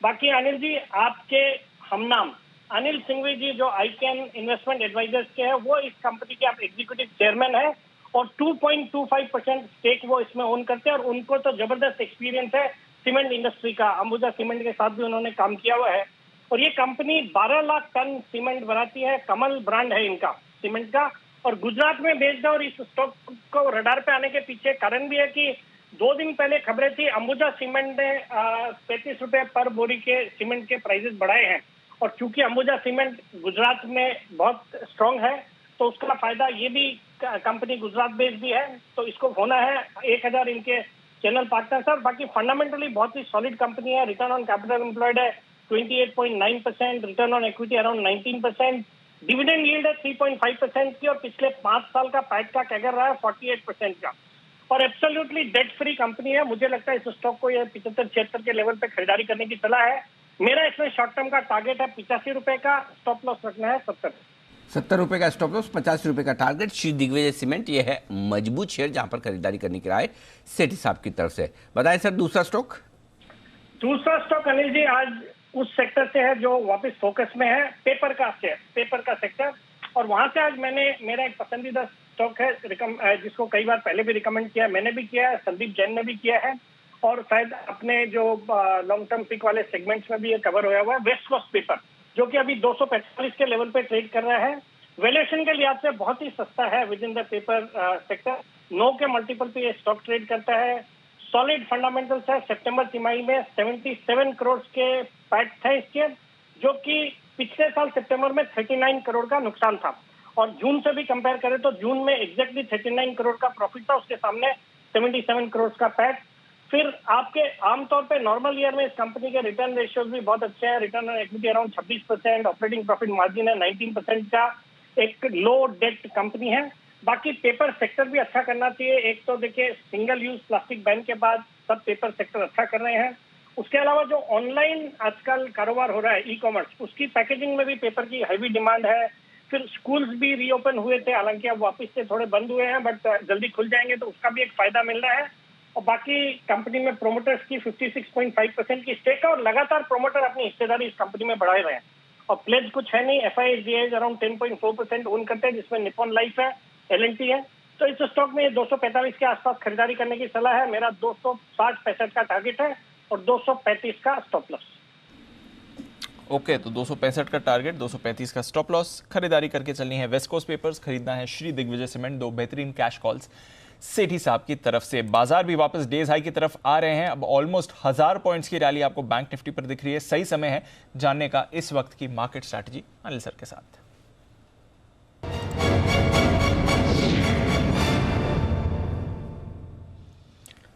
अनिल जी, आज तो पूरी तरह से डीलिंग हो गए हमारे बाजार ग्लोबल बाजारों से। डेज हाई पर ट्रेड कर रहे हैं, लगातार चौथे दिन हम तेजी बनते हुए दिख रहे हैं। 1000 पॉइंट्स ऊपर अब बैंक निफ्टी हो गया है। 37,850 का लेवल आपकी स्क्रीन पर समय दिखेगा। 17,950 पर निफ्टी इस समय आते हुए दिख रहा है। डाउ फ्यूचर्स सुबह से ही सुस्त हैं, एकदम सपाट इस समय। नैस्डैक फ्यूचर्स में 1/4% की गिरावट है। कल की करीब 1.25% की गिरावट के बाद हांगकांग आज 400 अंक फिसलकर बंद हुआ, क्योंकि वहां पर रेस्ट्रिक्शंस बढ़ा दी गई हैं हमें देख लेते कोरोना की वजह से। हांगकांग वाले हमें ही देख लेते हमें देख लेते, ज्यादा इंस्पिरेशन यहाँ से मिलता है। थोड़ा कम से कम गिरते तो कम, बढ़ते नहीं तो एब्सोल्युटली। और यूरोप भी एकदम सपाट है, कुछ मूव नहीं हो रहा। तो हमारे बाजार होल्ड आउट कर रहे हैं, क्या करना है सर? देखो भाई साहब, ध्यान तो तेजी का ही है जी। अब यही है कि अब 18,000 के इतना नजदीक खरीदना है कि थोड़ा इंतजार करें। तो दिल तो ये कहता है तेजी है, दिमाग कहता है भाई 800 पॉइंट बढ़ गए 4 दिन में, थोड़ा तो रुको। और आप आ गए 18,000 के नजदीक जी। तो एक हल्का फुल्का करेक्शन मिल जाए तो बढ़िया है। और क्यों चाहिए वो बता देता हूँ। पहला, पुट कॉल रेशियो थोड़ा हायर साइड पर 1.63 पे देखते हैं वापस क्या हम हायर पुट कॉल रेशियो वाले जोन में जा रहे हैं। जो हम पहले 1.35 1.40 पे हम हो जाते थे पुट कॉल रेशियो में ओवरबॉट, वो अभी नहीं हो रहा है। वैसा करेक्शन आ नहीं रहा है जैसा आना चाहिए, ठीक है ना। इसका मतलब क्लियर है कि हम हायर पुट कॉल रेशियो वाले जोन में जा रहे हैं। हायर पुट कॉल रेशियो वाले जोन में भी 1.70 1.80 पर तो हम ओवरबॉट होते ही हैं। सो आज नहीं तो कल सुबह ओवरबॉट होना है, होना तो है, ठीक है ना। तो अब वो देखते हैं। तो पहली चीज़ है कि फ्रेश खरीदारी के लिए थोड़ा इंतजार करेंगे, रुकेंगे। डेटा क्या कह रहे हैं जी? डेटा ये कह रहे हैं कि इसको 17,800 के नीचे बंद नहीं होना है, 18,000 के ऊपर बंद नहीं होना है। दोनों क्लियर है? दोनों क्लियर है। क्यों? 17,800 के पुट पर 67 लाख शेयर हैं, 67 लाख शेयर, 44 लाख शेयर आज ही जुड़े हैं। हाईएस्ट ओपन इंटरेस्ट, और वही आपके लिए स्ट्रॉन्ग सपोर्ट। 18,000 पर 75 लाख शेयर कॉल्स में है, हाईएस्ट है, कल की एक्सपायरी वाले, वो ऊपर की लिमिट है। बीच में है 17,900, 38 लाख शेयर पुट में है, 41 लाख शेयर कॉल्स में। उसमें पुट राइटिंग ज़्यादा हुई है दीप, 34 लाख शेयरों की आज, जबकि कॉल राइटिंग 6 लाख शेयरों की। इसका मतलब ये है कि बाजार कहीं कहीं 17,900 या इसके ऊपर बंद होने की तैयारी कर रहा है आज, क्योंकि आज की पुट राइटिंग ज़्यादा है। और लगभग बराबर का ओपन इंटरेस्ट है, 2-3 लाख शेयर से ज़्यादा फर्क नहीं पड़ता। तो ऐसा लग रहा है 17,800 18,000 की रेंज, 17,900 के थोड़ा ऊपर बंद होने की तैयारी है। फ्रेश खरीदारी या तो 3.20 पर देखते हैं या फिर कल खरीदेंगे। 17,800 के आसपास ज़्यादा कंफर्टेबल पोजीशन है एंट्री करने के लिए। 17,800 825 मिलता है तो वो ज़्यादा कंफर्टेबल है वहाँ खरीदारी करने के लिहाज से। 17,925 950 पर थोड़ा कंफर्ट कम है। दूसरा तरीका क्या है, हम 18,025 के ऊपर लेंगे, हम क्या फ़र्क पड़ता है, रोज वही फॉर्मूला से चल रहा है काम, चल रहा है ना, उसके बावजूद भी आपको 75-100 पॉइंट मिलते हैं। तो मैं 18,025 के ऊपर ज़्यादा कंफर्टेबल हूँ या 17,825 पे, या तो 100 नीचे आ जाए या 100 ऊपर निकल जाए तो मजा आएगा। ठीक है, यहाँ कुछ नहीं करना है, wait and watch. Bank Nifty 38,000 जो रुकावट का लेवल है उसके नज़दीक पहुँचे, 250 पॉइंट। ये प्रॉफिट बुकिंग की जगह है थोड़ी सी, 30 लाख शेयर कॉल्स में है। फ्रेश खरीदारी हम 38,050 के ऊपर करेंगे, 200 पॉइंट और बढ़ जाए फिर, या फिर हम थोड़ा नीचे आने दें 37,500, 300 350 पॉइंट नीचे। अब आप बोलोगे 300 350 पॉइंट का इंतजार कौन करता है, हम करते हैं। एक ज़माना था जब पूरे दिन में 300 पॉइंट का मुंह नहीं आता, बड़ी चीज़ हो जाती है। आजकल 300 पॉइंट आने में 3 मिनट नहीं लगते है ना। जो हिसाब से भागता है बैंक निफ्टी की ओल्ड ग्लोरी, करेक्ट, वापस वैसा आ गया। इसलिए एंट्री करने के लिए सही लेवल दीप अभी है ना 37,400 37,500 निकल कर आता है, तो या तो वहाँ है तो खरीदेंगे या 38,050 को पार करके टिके तो खरीदेंगे। 37,500 के नीचे क्लोजिंग होने की संभावना कम है। वजह 24 लाख शेयर पुट में है, 15 लाख शेयर कॉल्स में, वहाँ पर आते ही आपको थोड़ा सपोर्ट मिल जाएगा। तो बचे हुए समय के लिए 37,500 38,000 रेंज दिख रही है, लेकिन 3:05 के पहले अगर आप 38,050 पार कर लें तो और ख़रीद लें, मन भर के ख़रीद लें। फिर 300-400 पॉइंट की तैयारी आज और कल के बीच में 38,500 तक की तैयारी हो सकती है, या फिर 37,500 आ जाए तब भी खरीद लें। ये हमारी स्ट्रेटजी है। तो निफ्टी बैंक निफ्टी दोनों में अपने लेवल पे खरीदना है, नहीं तो देखना है, कोई दिक्कत नहीं, स्टॉक्स पे फोकस करो। बिल्कुल, तो स्टॉक्स पे ज़्यादा फोकस करिए, बट बाजार का एक्शन भरपूर है, थोड़ा स्टॉक स्पेसिफिक एक्शन आएगा। तो आइए फिर एक सुमित का सुपर हिट ले लेते हैं।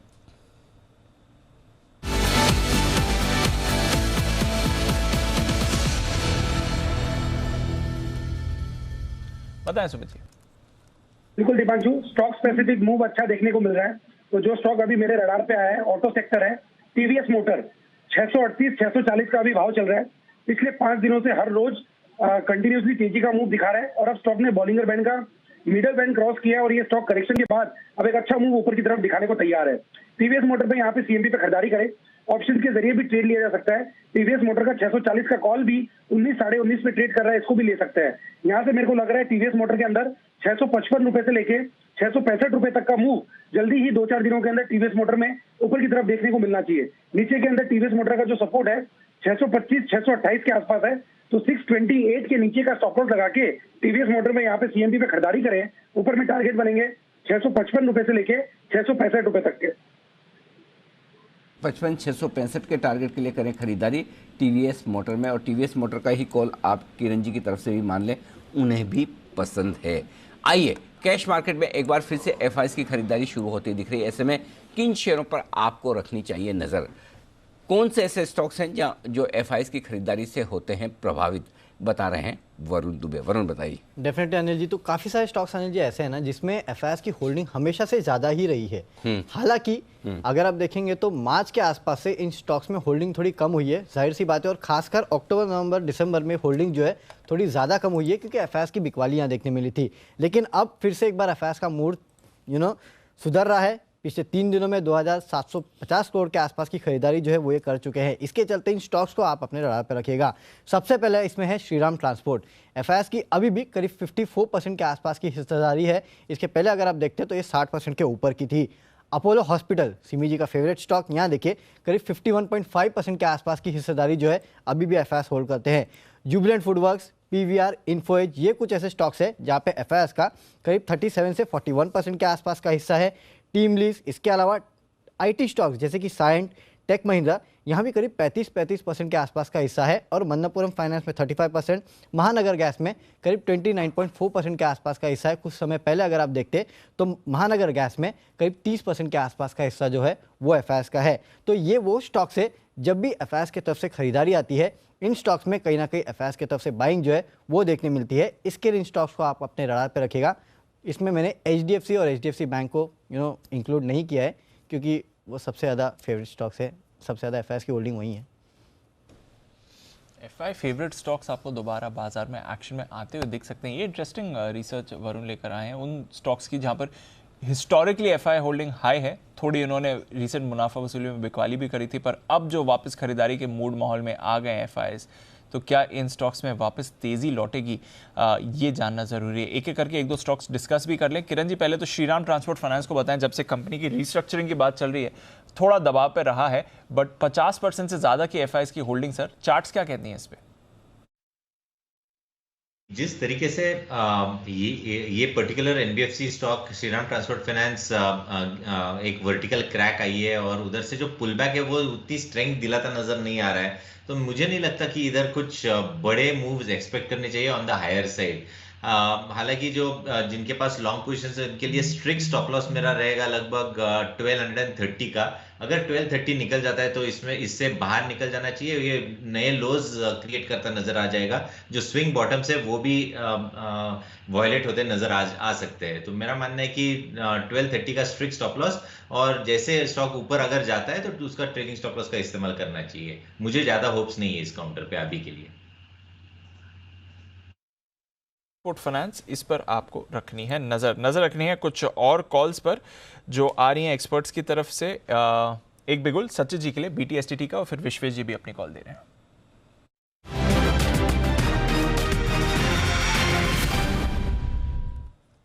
बताएं सर। दो कॉल यहाँ पर डिस्कस कर रहा हूँ। पहला कॉल है ओबरा रियल्टी पे, यहाँ पर एक फ्रेश ब्रेकआउट नजर आ रहा है। जिस तरीके से इसका स्ट्रक्चर है, लगभग 955 के आसपास के पोजिशनल स्विंग्स के लिए स्टॉक तैयार हो चुका है। स्टॉप लॉस आपको लगाना है अराउंड 896 पे एंड खरीदारी करनी है ओबरा रियल्टी में। एंड जो सेकंड कॉल है वो है अदानी पोर्ट्स पे 755 का जो एक इम्पॉर्टेंट हर्डल था वो इसने ब्रेक किया है। एंड जिस तरीके से इसका डेटा है, मुझे लग रहा है लगभग 800 के आसपास के स्विंग्स बन सकते हैं पोजिशनली।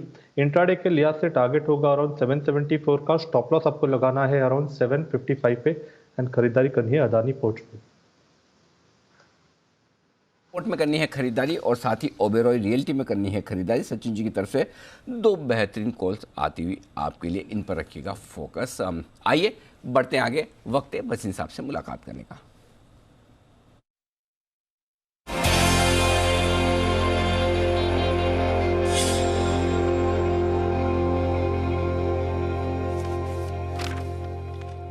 स्वागत है आपका बसीर साहब, बधाई हो सर। 18,000 के लेवल आपके जो इस महीने के थे, अभी तो महीने की शुरुआत पहला हफ्ता शुरुआत ही मानी जाएगी। 5 तारीख है अभी तो, शुरुआत में आ गए। अब पूरा महीना क्या करेंगे सर? अनिल जी अब देखिए, ये तो बाजार है, बाजार आपको मौका नहीं देता। जो जोर जोर से बेच के जा रहे थे 34,000 तक, बैंक निफ्टी वही 38,000 पे ले रहे हैं। तो turn of tide sir, ride the stock, ride the wave, क्योंकि कलेक्शन एफिशिएंसीज बता रही हैं बैंक्स कितने स्वीट स्पॉट में है।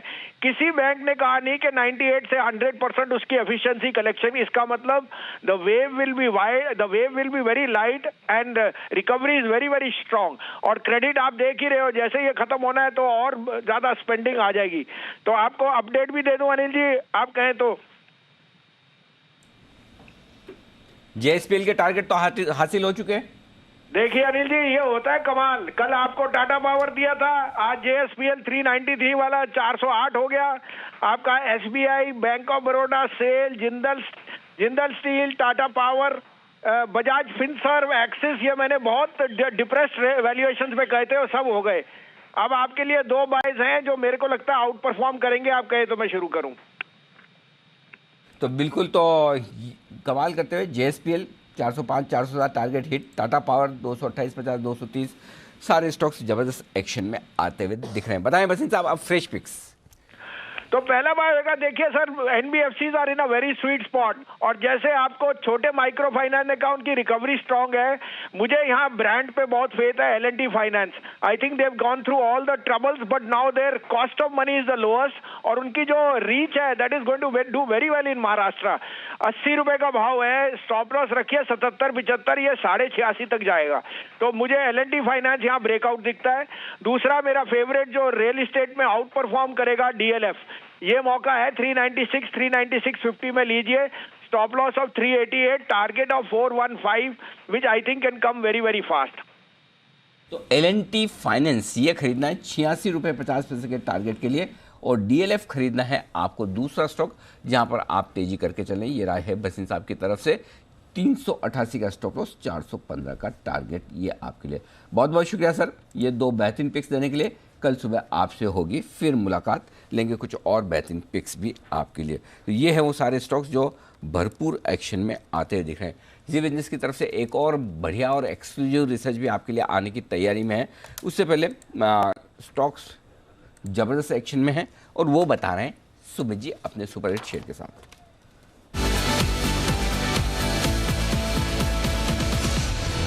बताएं सुमित जी, लॉन्ग या short? Long Anil ji, long. Short तो अनिल जी दे दिया। नहीं तेजी के मार्केट में हाँ मंदी का एहसास कराया विप्रो और टेक महिंद्रा ने, और दोनों में टारगेट के हिट हुए हैं। वाह क्या बात है। अच्छा बाय द वे एक चीज बताइए, ये मंदी का कॉल देते वक्त आपको क्या हो जाता है? क्या हो जाता है मतलब? तेजी में तो बड़ी कविताएं बनाते हैं, मंदी में तो आप मतलब साली लेवल टारगेट दिए, थैंक यू वेरी मच। क्या वजह है इसकी? अनिल जी वजह कुछ नहीं है, मंदी में अभी तक मेरे को सूझा नहीं है कि कैसे बनाऊं। एक 2-4 दिन रह के आओ आशीष सर के पास, दिल्ली विल्ली जाओ। नहीं अनिल जी, नहीं बिल्कुल नहीं। क्या अरे नहीं मैं क्या आशीष जी क्या काटते हैं?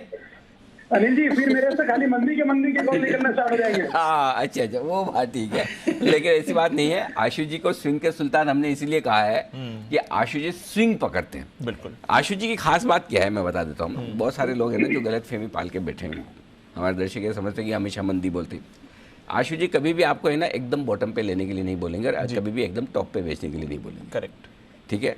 वो जहां से टर्न हो रहा है मार्केट, भले वो 200 पॉइंट ऊपर के छोड़ देंगे लेकिन नीचे के 800 पॉइंट पकड़ लेंगे। ठीक है, नीचे के 200 पॉइंट छोड़ देंगे, ऊपर के 800,000 पॉइंट नहीं छोड़ेंगे। तो वो है ना इंतजार करते हैं टॉप बनने का, बॉटम बनने का, और वहां से लगता है कि अब थकने के, नीचे आने के संकेत आ रहे हो। आशीष सर सही पढ़ा है मैंने? अगर मेरा ऑब्जर्वेशन कुछ गलत है या कुछ अलग है तो बताएं सर। नहीं अनिल जी, आपका ऑब्जर्वेशन 101% राइट है। सिर्फ इसमें एक और एडिशन जो मेरी थोड़ी सी रहती है कि बुल मार्केट हो या स्टेबल मार्केट हो, कैसी भी है, वो जो नीचे का मुंह पकड़ना है अनिल जी, मैं वो मिस करना नहीं चाहता, इसलिए उसको शायद मैं अलग से बोलता हूं या हाईलाइट करता हूं तो सबको लगता है कि मंदी है। और अनिल जी पोर्टफोलियो तो सबका होता है, आपका भी है, मेरा भी है, कुछ ना कुछ तो होगा, तो बुरा तो लगता ही है, इसलिए मतलब वो थोड़ा ऑफेंडिंग लग जाता है कुछ लोगों को। बट अनिल जी आपने जो बात बोली है वो 200% राइट है, with only caveat and addition कि मैं मंदी जो बीच की भी आती है, चाहे वो अनिल जी 18,500 का 17,500-16,000 मार्केट हुआ है, कोई मजाक नहीं है। तो अगर आप उसमें नहीं पार्टिसिपेट कर पाओगे तो अनिल जी फिर तो आप एक हाथ से लड़ाई कर रहे हो, आप कभी ना कभी तो हारोगे, सामने वाला 2 हाथ से लड़ रहा है। तो अनिल जी ट्रेडिंग का प्रिंसिपल ये है कि अगर आप बोथ साइड नहीं कर सकते तो I think you are not supposed to be a trader. और अनिल जी टाइमिंग इंपॉर्टेंट होती है, जो भी ऑप्शन ट्रेडर होते हैं, डेरिवेटिव विश्वेश है आपको या बाकी बताएंगे। अनिल जी अगर मैंने पिछले महीने 18,000 की कॉल ले रखी है या इस महीने 17,000 की पुट ले रखी है तो अनिल जी उसका क्या फायदा है? टाइमिंग ट्रेडर के लिए बहुत इंपॉर्टेंट है, तो कॉल पुट की वैल्यू तो अनिल जी टाइम से है ना। बिल्कुल ठीक बात है। ये है आपके लिए पूरा का पूरा आशु जी का स्विंग पकड़ने का, आशु जी का स्विंग का एनालिसिस हो गया। सुमित जी रह गए। अरे सुमित जी अपनी कॉल भी तो दो। अनिल जी मेरी कॉल बाकी है, मेरे को कॉल देने दीजिए। तो दो ना। तो अनिल जी अभी जो सेक्टर तेजी में है वो है मेटल सेक्टर, और मेटल सेक्टर का स्टॉक मेरे रडार पे आया है तेजी करने के लिए, वो है एनएमडीसी। एनएमडीसी के अंदर मोमेंटम बन रहा है, 137-138 के आसपास का अभी भाव चल रहा है, इसके अंदर खरीदारी करके चलने का सलाह रहेगा। पिछले 3 से 4 दिनों से स्टॉक धीरे धीरे करके तेजी दिखा रहा है, अभी यहाँ से एक बढ़िया ऊपर का मूव दिखाना चाहिए। एनएमडीसी में यहाँ पे सीएमबी पे खरीदारी करें, 135 के नीचे का इसके अंदर स्टॉप लॉस लगाएं, और ये स्टॉक अभी जस्ट लोअर लेवल से रैली का शुरुआत कर रहा है, तो ये स्टॉक यहाँ से ऊपर में 142 से 144 तक का इमीडिएट शॉर्ट टर्म ट्रेडिंग का टारगेट है। पोजिशनल इसके और भी ऊपर के टारगेट बनेंगे। इसके अंदर ऑप्शन के जरिए भी ट्रेड लिया जा सकता है। 140 वाला कॉल 3.25 रुपए पे अभी ट्रेड हो रहा है, इसको लेने का सलाह रहेगा। 2.25 रुपए का इसके अंदर नीचे में स्टॉप लॉस लगाना है। ऊपर में 4.5 रुपए से लेकर 5 रुपए तक के टारगेट एनएमडीसी के 140 के कॉल के होंगे, और स्पॉट लेवल के 142 से 144 के टारगेट होंगे। खरीदारी करें एनएमडीसी, अभी 2-4 दिन के अंदर ही अच्छा ऊपर का मूव दिखाना चाहिए। 2.25 में 2.25 स्टॉप लॉस, 2.25 स्टॉप लॉस। और खरीदना कितने में? 3.25 में खरीदना है, 4.5 से 5 का टारगेट। 4.25 कर दे इसको, 4.25 और 5.25 का टारगेट। हाँ नहीं, ऑप्शन में कर सकते हो, कोई दिक्कत नहीं है। हाँ नहीं, उसके पीछे ये कि लिफाफा लेवल से हम प्रसाद के लेवल पे आ जाएंगे। ₹1.25 का प्रसाद चढ़ाना है, 5.25 का। पहले ऐसे ही चढ़ता था प्रसाद, पहले ऐसे ही चढ़ता, जब रुपए की वैल्यू होती थी जी। अब 11, 51, 101 का प्रसाद चढ़ता है, पहले ₹1.25 का ही चढ़ता था। आशीष जी, आपने तो चढ़ाया होगा ना ₹100 वाला प्रसाद, या आपको किसी ने चढ़ाया होगा? अनिल जी बिल्कुल चढ़ता था, और अभी नहीं अनिल जी, ये बिल्कुल चढ़ता था, और मतलब अब तो कुछ साल हो गए, बट मतलब मेरी रिसेंट मेमोरी में अनिल जी कुछ साल पहले ये बंगला साहब गुरुद्वारे में अगर आप जाएं तो ये ₹1.25, ₹5.25, ₹11 ये सब चढ़ता था अनिल जी, बिल्कुल चढ़ता था ये। एनएमडीसी पे राय सुमित जी की तरफ से आती हुई ऑप्शंस खरीदने की। जी बिल्कुल, तो ये है आपके लिए एनएमडीसी, सुमित जी का एक फेवरेट पुराना स्टॉक जो वापस आपको एक्शन में आते हुए दिख रहा है। पर एक स्टॉक जो अच्छे एक्शन में आपको दिखेगा आज, फिलहाल डेज हाई पर आते हुए दिख रहा है। इन पिछले 3 दिनों का एक्शन देखें तो बढ़िया मजबूती में नहीं है, पिछले हफ्ते 1.5 हफ्ते का एक्शन देखें तो भी इसमें अच्छी मूव आती हुई दिखी है, और वो है बजाज ऑटो। हमने आपको एक एक्सक्लूसिव रिसर्च कुछ दिन पहले बताई थी कि कैसे सेंसेक्स से बाहर निकलने के बावजूद ये स्टॉक अब तेजी के लिए तैयार हो रहा है, और बिल्कुल वैसे ही होते हुए देखा है। हमारे बताने के बाद से लगभग 7 से 8% की तेजी इसमें आ गई। एक बार पहले देख लेते हैं बजाज ऑटो पर पहले हमने आपको क्या राय दी थी। तो सेंसेक्स में जो शेयर अंदर आते हैं और जो बाहर आते हैं, उनमें अंदर और बाहर होने के बाद या अनाउंसमेंट के बाद किस तरह के मूव आते हैं, ये जानना समझना आपके लिए है ज़रूरी। तो बजाज ऑटो को खरीद लीजिए, अगले 1 महीने में 9% का रिटर्न देगा, ये हमारी रिसर्च में निकल के आया। असली एक्शन अगर आपको देखना है ना इन स्टॉक्स में, तो आपको इन स्टॉक्स को 1 महीने का वक्त देना पड़ेगा, क्योंकि जितने स्टॉक्स निकले थे उनमें से अगर आप देखेंगे तो 10 में से 7 बार ऐसा हुआ है कि स्टॉक्स ने पहले महीने में अच्छा खासा रिटर्न दिया है और पॉजिटिव बंद हुए हैं। आप देखिए Tata Steel, Hero Moto, Vedanta, Tata Motors DVR, Adani Port, Wipro, इन सब का अगर आप रिटर्न निकाल लेंगे तो करीब 9% के आसपास की औसतम तेजी जो है इन काउंटर्स में देखने मिलती है। 1 महीने में 9% तक की तेजी हो सकती है, सोच लो। जबरदस्त तेजी बनती हुई दिखी थी, और वरुण ने हमें ये बताया था सर। बिल्कुल, और इसलिए हम कहते हैं कि भाई खाली है ना ऐसा कॉमन सेंस, वो जो सुने सुनाए बातों पे मत जाओ। ऐसा होता है, वैसा होता है। रिसर्च आपके सामने 9% का एवरेज रिटर्न, 7% 3120 वाला 3350, यस एग्जैक्ट 7% तो बन गए। कितने दिन में बने वरुण? ये कब तारीख को बताया था? 21। हाँ, देख लीजिए, 2 हफ्ते से भी कम। साल भर में कई बार 10% नहीं चलता बजाज ऑटो, 10 ट्रेडिंग सेशन में आपके लिए आ गया। अब आप कह सकते हैं बाजार ने साथ दिया तो दिया, जिसने खरीदा उसका साथ दिया, ऑफ कोर्स, तो गलत किया तो आया। इसीलिए हम आपके लिए कोशिश करते हैं कि आपके लिए बार बार लगातार कुछ बेहतरीन एक्सक्लूसिव रिसर्च लेकर आए। ऐसी ही एक और एक्सक्लूसिव रिसर्च लेकर आए हैं वरुण, जो बजाज ऑटो पर नहीं किसी और स्टॉक पर है, और वो इंटरेस्टिंग है, कम सुना हुआ स्टॉक है लेकिन काफ़ी कुछ इंटरेस्टिंग नजर आ रहा है। इस पर बताएं वरुण। तो अनिल जी, ये स्टॉक है यूनाइटेड ड्रिलिंग, और अनिल जी स्टॉक का पोटेंशियल अगर आप देखेंगे ना तो यहाँ से गजब का पोटेंशियल इस स्टॉक में है, और उसके कारण मैं आपको बताता हूँ। सबसे पहले देखिए, इस कंपनी के बारे में आपको पता है कि ये जो काफ़ी सारे जो ऑयल एंड गैस में यूज़ होने वाले इक्विपमेंट है वो बनाने का काम करती है, और स्पेशलिटी इक्विपमेंट बनाती है, क्योंकि काफ़ी कम कंपनीज है जो कि ये कंपनी जो इक्विपमेंट बनाती है उस तरह के इक्विपमेंट बनाती है। देखिए, कामकाज तो इसका पता है। इस कंपनी का 2019 तक है ना एक अमेरिकन कंपनी के साथ एक करार था, जिसके तहत ये एक्सपोर्ट मार्केट को केटर बिल्कुल भी नहीं कर पा रही थी और ऑर्डर्स नहीं ले पा रही थी। उसके बावजूद इस कंपनी की आय जो थी करीब 140 करोड़ के आसपास की थी। लेकिन अब ये जो इनके साथ टाई अप था अमेरिकन कंपनी के साथ, वो खत्म होने के बाद एक्सपोर्ट मार्केट में इस कंपनी का जो दबदबा है वो काफ़ी हद तक बढ़ सकता है, और काफ़ी बड़े ऑर्डर जो इस कंपनी को अब मिल रहे हैं। आप देखिए, 29 दिसंबर को इस कंपनी ने एक अपडेट दिया था कि कंपनी को यूके में कंटेनर्स के लिए डिज़ाइन पेमेंट का रजिस्ट्रेशन मिला है, 5 साल के लिए रजिस्ट्रेशन मिला है, और वो जो मार्केट का साइज़ है वो करीब 5 से 8 हज़ार करोड़ के आसपास का है। और अब इस कंपनी ने एक और अपडेट दिया है, और वो अपडेट ये है कि कंपनी ने मार्केटिंग एसोसिएट्स और रिप्रेजेंटेटिव्स जो है इस कंपनी के नियुक्त कर दिए हैं। कहाँ नियुक्त किए हैं?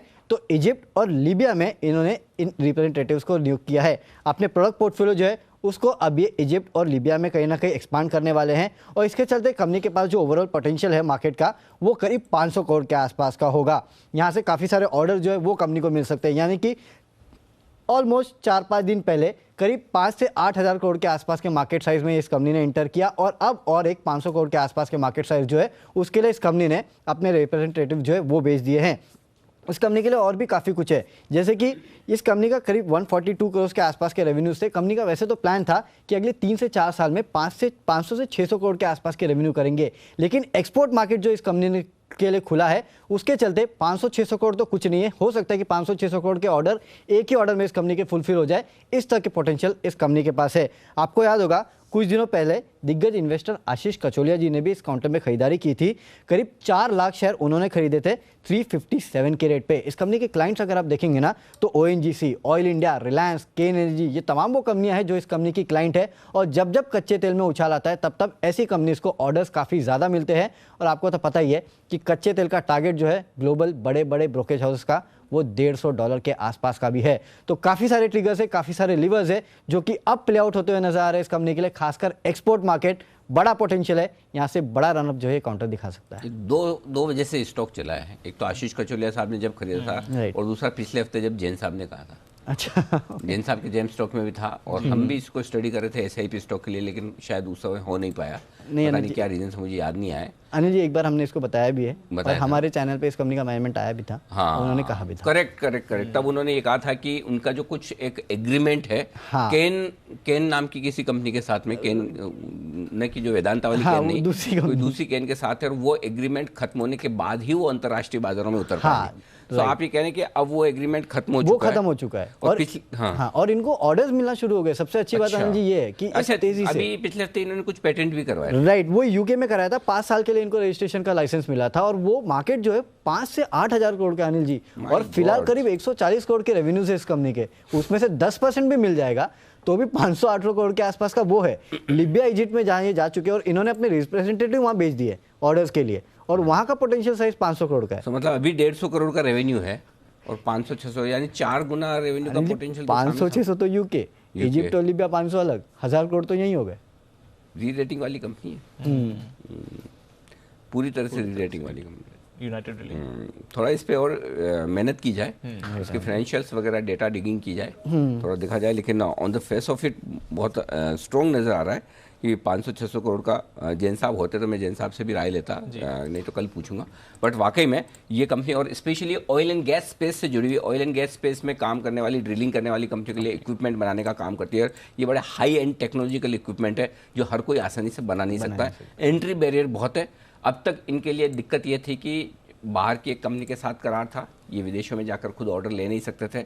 ये करार खत्म हो चुका है, अब ये अपने प्रोडक्ट खुद पेटेंट करवा रहे हैं, जिसकी खबर आई थी। दूसरा, अब विदेशों में जाकर ऑर्डर लेना शुरू कर रहे हैं। जो 2 मार्केट कौन से बताएं, मोरक्को और इजिप्ट। तो एक यूके, एक इजिप्ट और लीबिया। तो बस अब ये शुरू हो चुका है। वॉच लिस्ट पर रखें इस कंपनी को, यूनाइटेड ड्रिलिंग। ये है स्टॉक, जबरदस्त रिसर्च आती हुई आपके लिए। सुमित जी, जरा यूनाइटेड ड्रिलिंग कम चर्चा होती है इस स्टॉक की, आज तो वॉल्यूम भरपूर है। चार्ट देखिए जरा। अनिल जी, स्टॉक के अंदर ब्रेकआउट है। स्टॉक के अंदर आज बहुत स्ट्रॉन्ग वॉल्यूम्स के साथ एक मूव देखने को मिल रहा है और स्टॉक के अंदर 500 के ऊपर का क्लोजिंग मिलने का मतलब हो गया कि ये स्टॉक यहाँ से 10 से 20% का मूव आने वाले दिनों में जल्दी दिखाएगा। स्टॉक के अंदर थोड़ा सा लिक्विडिटी का कंसर्न है, बट आज का वॉल्यूम देखते हुए लगता है कि ये स्टॉक जल्दी ही आने वाले दिनों में एक अच्छा मूव दिखाएगा। तो इसको ट्रेडिंग के लिहाज से नहीं, थोड़ा सा पोजीशन नजरिया और थोड़ा सा पेशेंस के साथ इसको रखना होगा।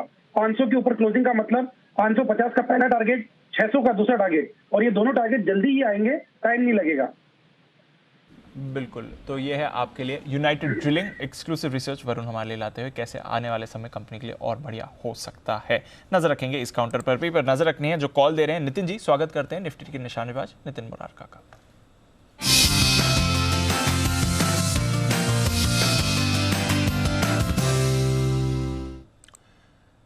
गुड आफ्टरनून सर, बताएं क्या करना है इस समय। सर, ट्रेड आज हम रिलायंस इंडस्ट्रीज पे लेंगे। कल भी मैंने रिकमेंड किया था रिलायंस इंडस्ट्री और कोटक बैंक। कोटक बैंक में अच्छी मूव आ गई, रिलायंस इंडस्ट्री में थोड़ी मूव आई है, बट रिलायंस इंडस्ट्रीज में डेटा जैसा बन रहा है ये मूव करना चाहिए। इसमें हम 2460 की कॉल ऑप्शन लेंगे। कल मैंने 2440 की दी थी 60 के आसपास जो 80 है। आज मैं ऊपर की स्ट्राइक ले रहा हूँ 2460 की, जो आपको 65 रुपये में मिलती है। 65-66 ऐसे लेना है, और इसके जो टारगेट होंगे वो 110 तक के हो सकते हैं। 110 के टारगेट होंगे, और स्टॉप लॉस जो आप 66-67 में लेंगे उसका स्टॉप लॉस आप 10 रुपये नीचे 55 का रखें। रिलायंस इंडस्ट्रीज में आज एक अटेम्प्ट हुआ है वीकली ब्रेकआउट करने का, और वो रेसिस्टेंस है 2475 के आसपास। वापस अभी नीचे आके वापस 2470-72 है। बट इसमें बार बार ये अटेम्प्ट हो रहा है कि ये वीकली ब्रेकआउट को ब्रेक करने की कोशिश कर रहा है। बैंक निफ्टी ऑलरेडी मूव कर चुकी है। रिलायंस का पार्टिसिपेशन मुझे लग रहा है यहाँ से गोइंग फॉरवर्ड आना चाहिए, जो निफ्टी को 18,000 के ऊपर लेके जा सकता है। तो रिलायंस के टारगेट 2520-30 हो सकते हैं। उस केस में 2460 की कॉल का टारगेट आपको 110-105 हो सकता है। 2500 की, सॉरी 2460 वाली कॉल, 2460 वाली कॉल का टारगेट 110 तक हो सकता है। तो रिलायंस पर एक और कॉल 2460 की कॉल खरीद कर चलें, यह है आपके लिए राय नितिन जी की तरफ से। कुछ दिन पहले आई थिंक आज आशु जी ने भी रिलायंस पर भरोसा जताया और आई थिंक 1-2 दिन पहले किरण जी के भी रेडर पे ये काउंटर था और वहां से भी अच्छी तेजी इसमें नहीं। इसमें तो ऐसा करो, सबसे पूछो हाथ खड़ा करवा के, हाँ किस किसने रिलायंस का कॉल नहीं दिया पिछले 3 दिनों में?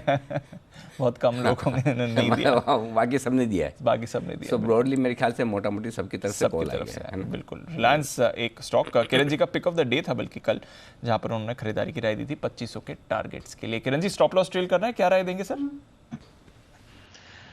बिल्कुल दीप, स्टॉप लॉस से ट्रेल करना है और 2500 टारगेट्स बिल्कुल हासिल होते नजर आ जाने चाहिए। अभी मेरा ट्रेलिंग स्टॉप लॉस रहेगा, कैश लेवल्स की बात कर रहा हूँ 2445।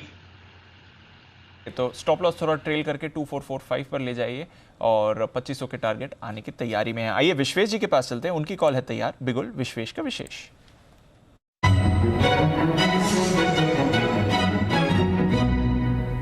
बताएं विश्वेश जी।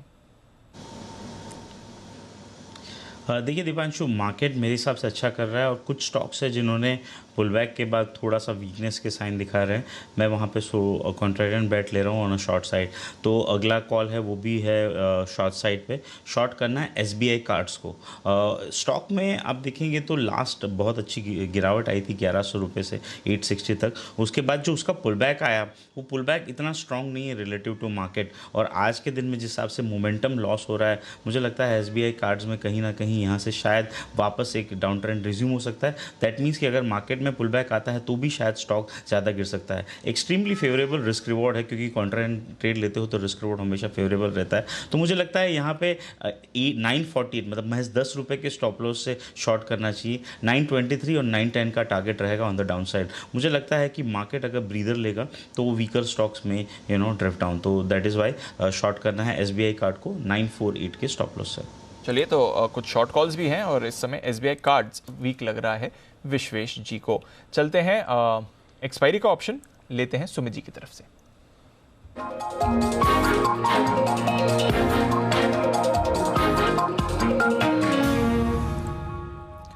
बताएं सर। दीपांशु, एक्सपायरी का ऑप्शन के अंदर निफ्टी है इस बारी। निफ्टी के अंदर जस्ट अभी 5 मिनट पहले से मोमेंटम स्टार्ट हुआ है। थोड़ा सा मेरे लेवल्स चेंज हो गए हैं, लेकिन कोई दिक्कत नहीं है, लिफाफा लेवल्स मिल रहे हैं। 17,900 का कॉल लेना है 71 के पास, जो कि अभी 72-73 पे ट्रेड कर रहा है। 17,900 का निफ्टी का कॉल लेना है 71 के पास। स्टॉप लॉस लगाना है इसके अंदर 21 रुपए का।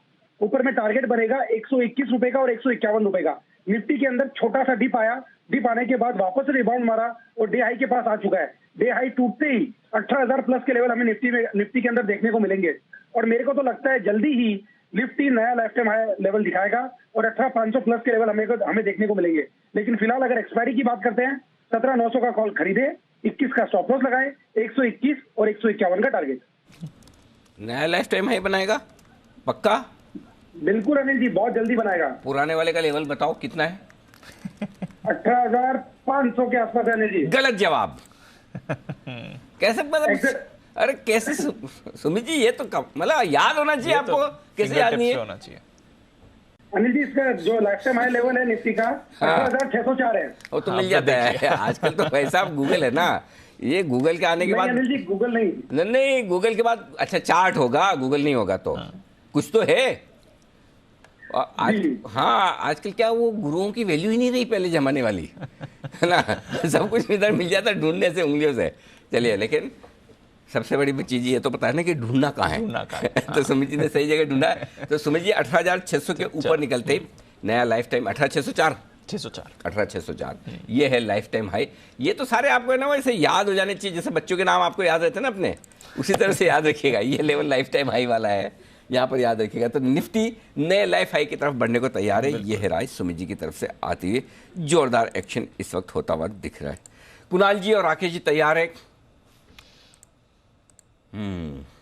आज सुबह राकेश जी ने पिक ऑफ द डे नहीं दिया था। हाँ, नोटा था।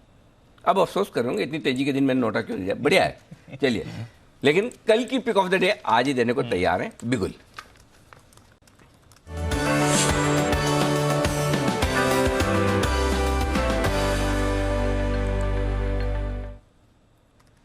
बनाए sir. Anil ji, pick of the day है ओबराय रियलिटी। ओबराय रियलिटी में देखें तो एक बड़ी करेक्शन आई थी, 1030 से एक बड़ी करेक्शन आई 800 रुपए तक की, और आज उस करेक्शन के खत्म होने के संकेत हैं। डेली चार्ट पे स्टॉक काफी समय बाद हायर टॉप हायर बॉटम के रुझान में जा रहा है। ट्रेंड रिवर्सल हुआ है, ओवरवेट खरीदारी की राय है ओबराय रियलिटी में। ओवर टू कुणाल जी।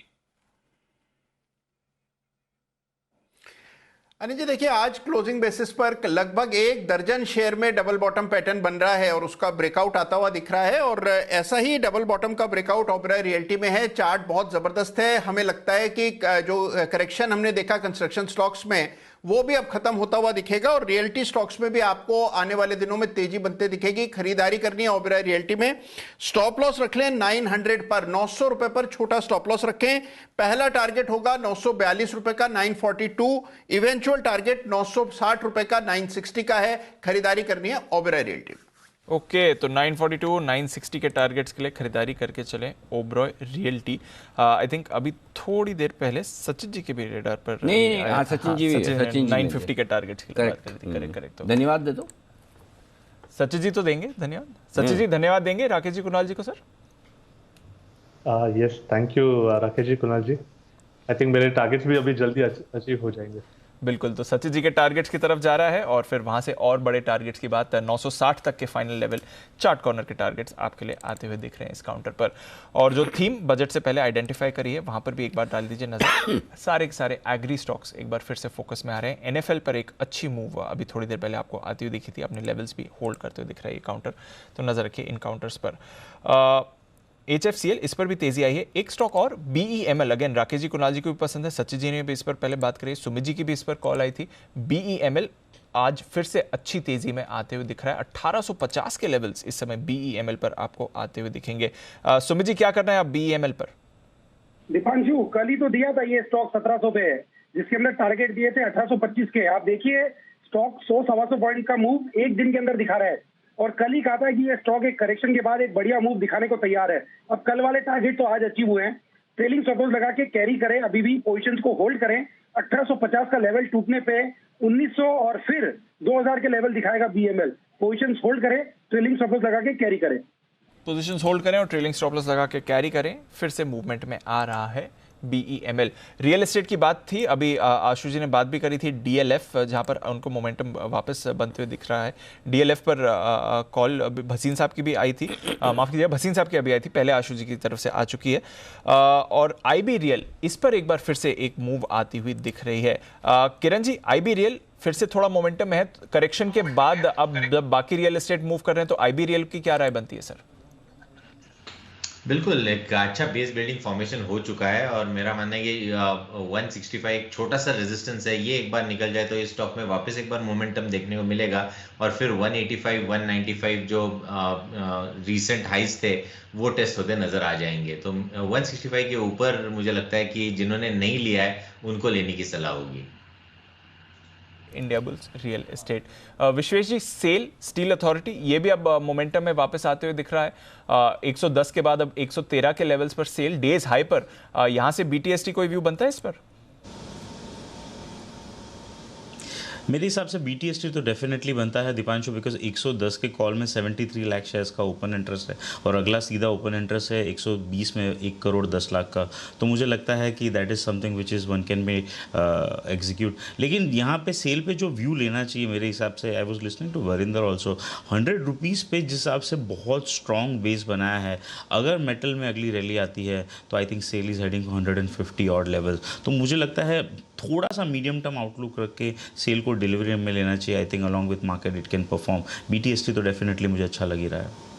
तो BTST के लिए तो अच्छा लग ही रहा है। और थोड़ा अगर डिलीवरी लेकर चलें तो और अच्छी मूव आ सकती है। एनएमडीसी पर अभी सुमित जी बात कर रहे थे, अब सेल की भी बारी आती हुई दिख रही है, ये भी एक काउंटर तेजी में आता हुआ। कैनफिन होम्स ये एक और स्टॉक है जिस पर आपको मूव आती हुई दिख रही है। डेज हाई पर कैनफिन होम्स भी है।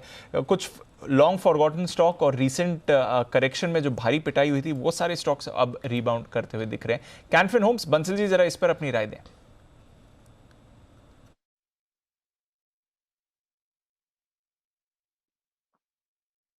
दीपांशु, यहाँ पर देखें तो टेक्निकल स्ट्रक्चर बढ़िया है, एक अच्छा मूव देखने को मिला है, तो जिनके पास है दीपांशु होल्ड करें। और शॉर्ट टर्म के लिए यहाँ पर स्टॉप लॉस जो है एक 587 का एक स्टॉप लॉस रखना चाहिए, और ऊपर में 604 605 एकदम इमीडिएट वाले टारगेट हैं। उसके बाद 613 615 के लेवल्स भी देखने को मिलेंगे। यहाँ पर ट्रेडिंग के नजरिए से और डिलीवरी के नजरिए से, निवेश के नजरिए से, दोनों नजरिए से कैनफिन होम को बाय किया जा सकता है। ये है आपके लिए कैनफिन होम्स जिस पे अच्छी मूव आ रही है। मिड कैप्स ब्रॉडर मार्केट्स की रैली और स्टीम पकड़ रही है। आप एनबीएफसी की बात करें, हाँ। एनबीएफसी ने मूड बहुत सुधारा है। बजाज फाइनेंस के जो अपडेट्स आए हैं सर, और एयू स्मॉल, बंधन भी ठीक भी अच्छे थे। इतने मतलब बहुत तोड़फोड़ नहीं लेकिन खराब नहीं। बिल्कुल, एयू स्मॉल ने तो कमाल ही कर दिया, जबरदस्त। अब लग रहा है कि 5% का लग रहा था, कम लग रहा था। नहीं, मार्केट भी ऐसा हो गया ना, वो 5% तो ठीक है, अब बढ़ने के बाद तो सब लगता है। 3:30 बजे तो सब ऐसा ही लगता है, 9:15 बजे लगना चाहिए ना। करेक्ट, तो वहीं पर बात। हाँ, 3:30 बजे तो इतना ज्ञान हो जाता है, इतनी समझदारी आ जाती है दुनिया भर की, पूछो मत। सबको ऐसा आता है, प्रॉब्लम यही है। और जैसे 3:30 के बाद फिर पहले जैसे 9:15 बजे वापस वही हाल है। एनीवे, तो ये आपके सारे, आइए हम आपके सामने डिटेल्स भी रखने वाले हैं कि किस तरह के पहली तिमाही के अपडेट आए हैं Bajaj finance, AU small finance bank, बाकी कंपनियों के। तो तैयार है हमारे साथ देवांशी पूरी डिटेल्स लेकर। देवांशी बताइए।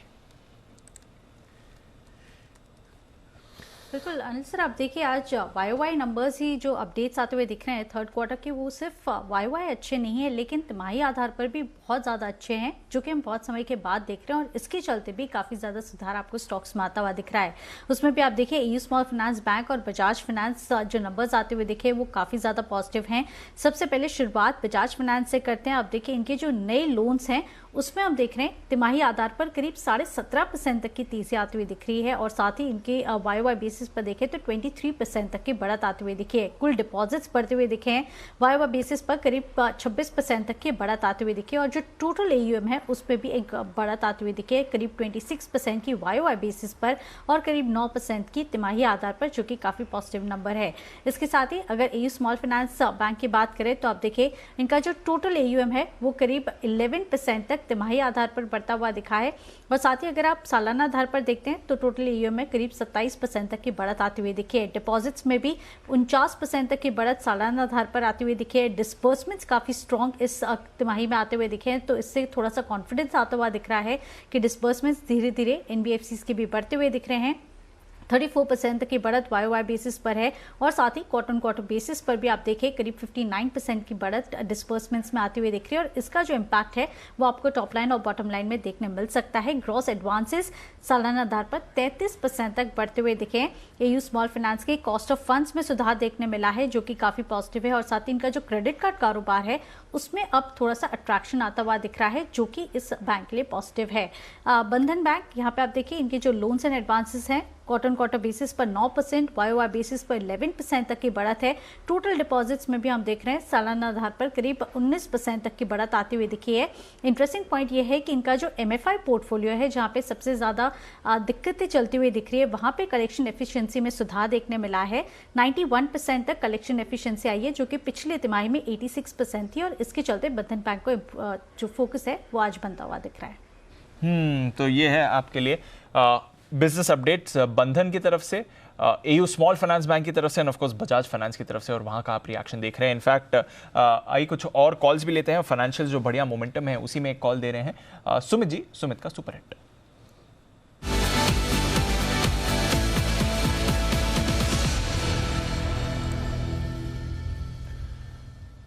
बताएं सुमित जी। जो बैंकिंग स्टॉक है, और ये स्टॉक एक बंधन में बंधा हुआ था और अब स्टॉक का बंधन खुलने को तैयार है। ये स्टॉक में अभी शॉर्ट कवरिंग आएगी। स्टॉक है बंधन बैंक। बंधन बैंक के अंदर मूव अभी तक बाकी बैंकिंग स्टॉक के कंपैरिजन में कुछ भी नहीं आया है, लेकिन ये स्टॉक अब चलेगा। कल का हाई स्टॉक अभी जस्ट ब्रेक कर रहा है। जैसे ही ये कल के हाई के ऊपर निकलेगा, निकल के क्लोजिंग देगा तो बंधन बैंक के अंदर आने वाले 2 से 4 दिन के अंदर 15-20 रुपए का मूव ऊपर की तरफ देखने को मिलना चाहिए। स्टॉक के अंदर खरीदारी करें, अच्छी खासी शॉर्ट कवरिंग इसके अंदर ड्यू है जो कि जल्दी ही देखने को मिलेगी। नीचे के अंदर स्टॉक का जो सपोर्ट है 245-250 के आसपास है, 245 का स्टॉप लॉस लगा के इसके अंदर खरीदारी करें। ऊपर में जो इसके इमीडिएट टारगेट बनेंगे 280 का पहला टारगेट बनेगा, 285 का दूसरा टारगेट बनेगा। ऑप्शंस के जरिए भी इसके अंदर ट्रेड लिया जा सकता है। 265 वाला कॉल 11.5 रुपए पे अभी मिल रहा है, इसको लेने का सलाह रहेगा। 7 रुपए का इसके अंदर नीचे में स्टॉप लॉस लगाएं। ऊपर के अंदर 16 रुपए से लेके 20 रुपए तक के टारगेट होंगे बंधन बैंक के 265 के कॉल के, और स्पॉट लेवल्स के टारगेट होंगे 280 रुपए से लेके 285 रुपए तक के। स्टॉक यहाँ से एक बढ़िया ऊपर का मूव अब दिखाना चाहिए, 2 से 4 दिन के अंदर ये टारगेट अचीव होंगे। खरीदारी करें बंधन बैंक। सुमित जी जो बोल रहे हैं याद आ रहा है सर, 24 घंटे पहले कुछ आपने भी बोला था ऐसे ही सिमिलर लेवल्स। कल हम बात करें 253-54 के आसपास की बंधन बैंक तैयार है। एकमात्र ऐसा था आपने कहा था जो अब पार्टिसिपेट करने के लिए कल की बड़ी बैंक बिल्कुल बिल्कुल अभी याद है, लगभग इसी टाइम की बात है, इसी टाइम की बात। तो बढ़िया खेला। और मुझे याद है कि किसने कहा था कि 265 के ऊपर बहुत ही गजब का भागता हुआ नजर आएगा। किसी से तो मैंने राय ली थी, अब मुझे याद नहीं है, शायद जय होंगे मेरे ख्याल से कि 200 या विश्वेश जी थे, पता नहीं कुणाल जी आप थे, आपसे पूछा था कि 265 के ऊपर बड़ी तेजी हो जाएगी बंधन बैंक में। अनिल जी मुझसे पूछा था, अनिल जी कल आपने मुझसे पूछा था और उस समय अनिल जी कोई संकेत चार्ट पर नहीं थे और आपने कहा था कि आरबीएल के साथ ये गिर तो जाता है बट आरबीएल की रिकवरी में भी इसने पार्टिसिपेट नहीं किया। तो अनिल जी कल चर्चा हो रही थी इसकी। यस बिल्कुल, इसका मतलब आप ही से पूछा था, पूरा बैकग्राउंड के साथ याद है, सबूत के साथ, सबूत के साथ बताया है कुणाल जी ने एकदम सही कहा था कि 265 पहले पहुंचेगा और उसके बाद देखेंगे। तो 265 तक कुणाल जी ने पहुंचा दिया है, आगे की जिम्मेदारी सुमित जी के मजबूत कंधों पर। सुमित जी आप आगे बढ़े, हम आपके साथ है। 280 और 85 के लिए बंधन बैंक सारे बंधन तोड़कर तेजी की तरफ बढ़ता हुआ बिल्कुल। और आखिरी 10 मिनट बाकी हैं सर, एक स्ट्रैटेजी भी ले लेते हैं, आज की फाइनल स्ट्रैटेजी अनिल जी की तरफ से।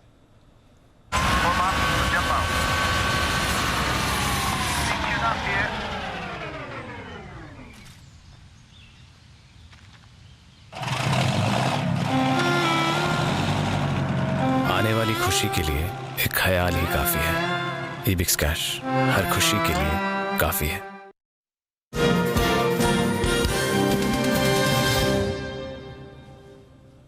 सर हमें देखते देखते डाउ फ्यूचर्स भी पॉजिटिव हो गए। सुबह थोड़ी सुस्ती दिखा रहे थे, शो की शुरुआत में भी नेगेटिव में थे, अब पॉजिटिव टेरिटरी में डाउ फ्यूचर्स भी आ गए। तो भारतीय बाजार को देखते देखते वहां पर भी बदलाव हुआ। यूरोप में तो सर वैसे भी ठीक ठाक ही कारोबार हो रहा है। कल 1% की तेजी थी, आज भी अगर देखें तो आधे % की तेजी बनी हुई है।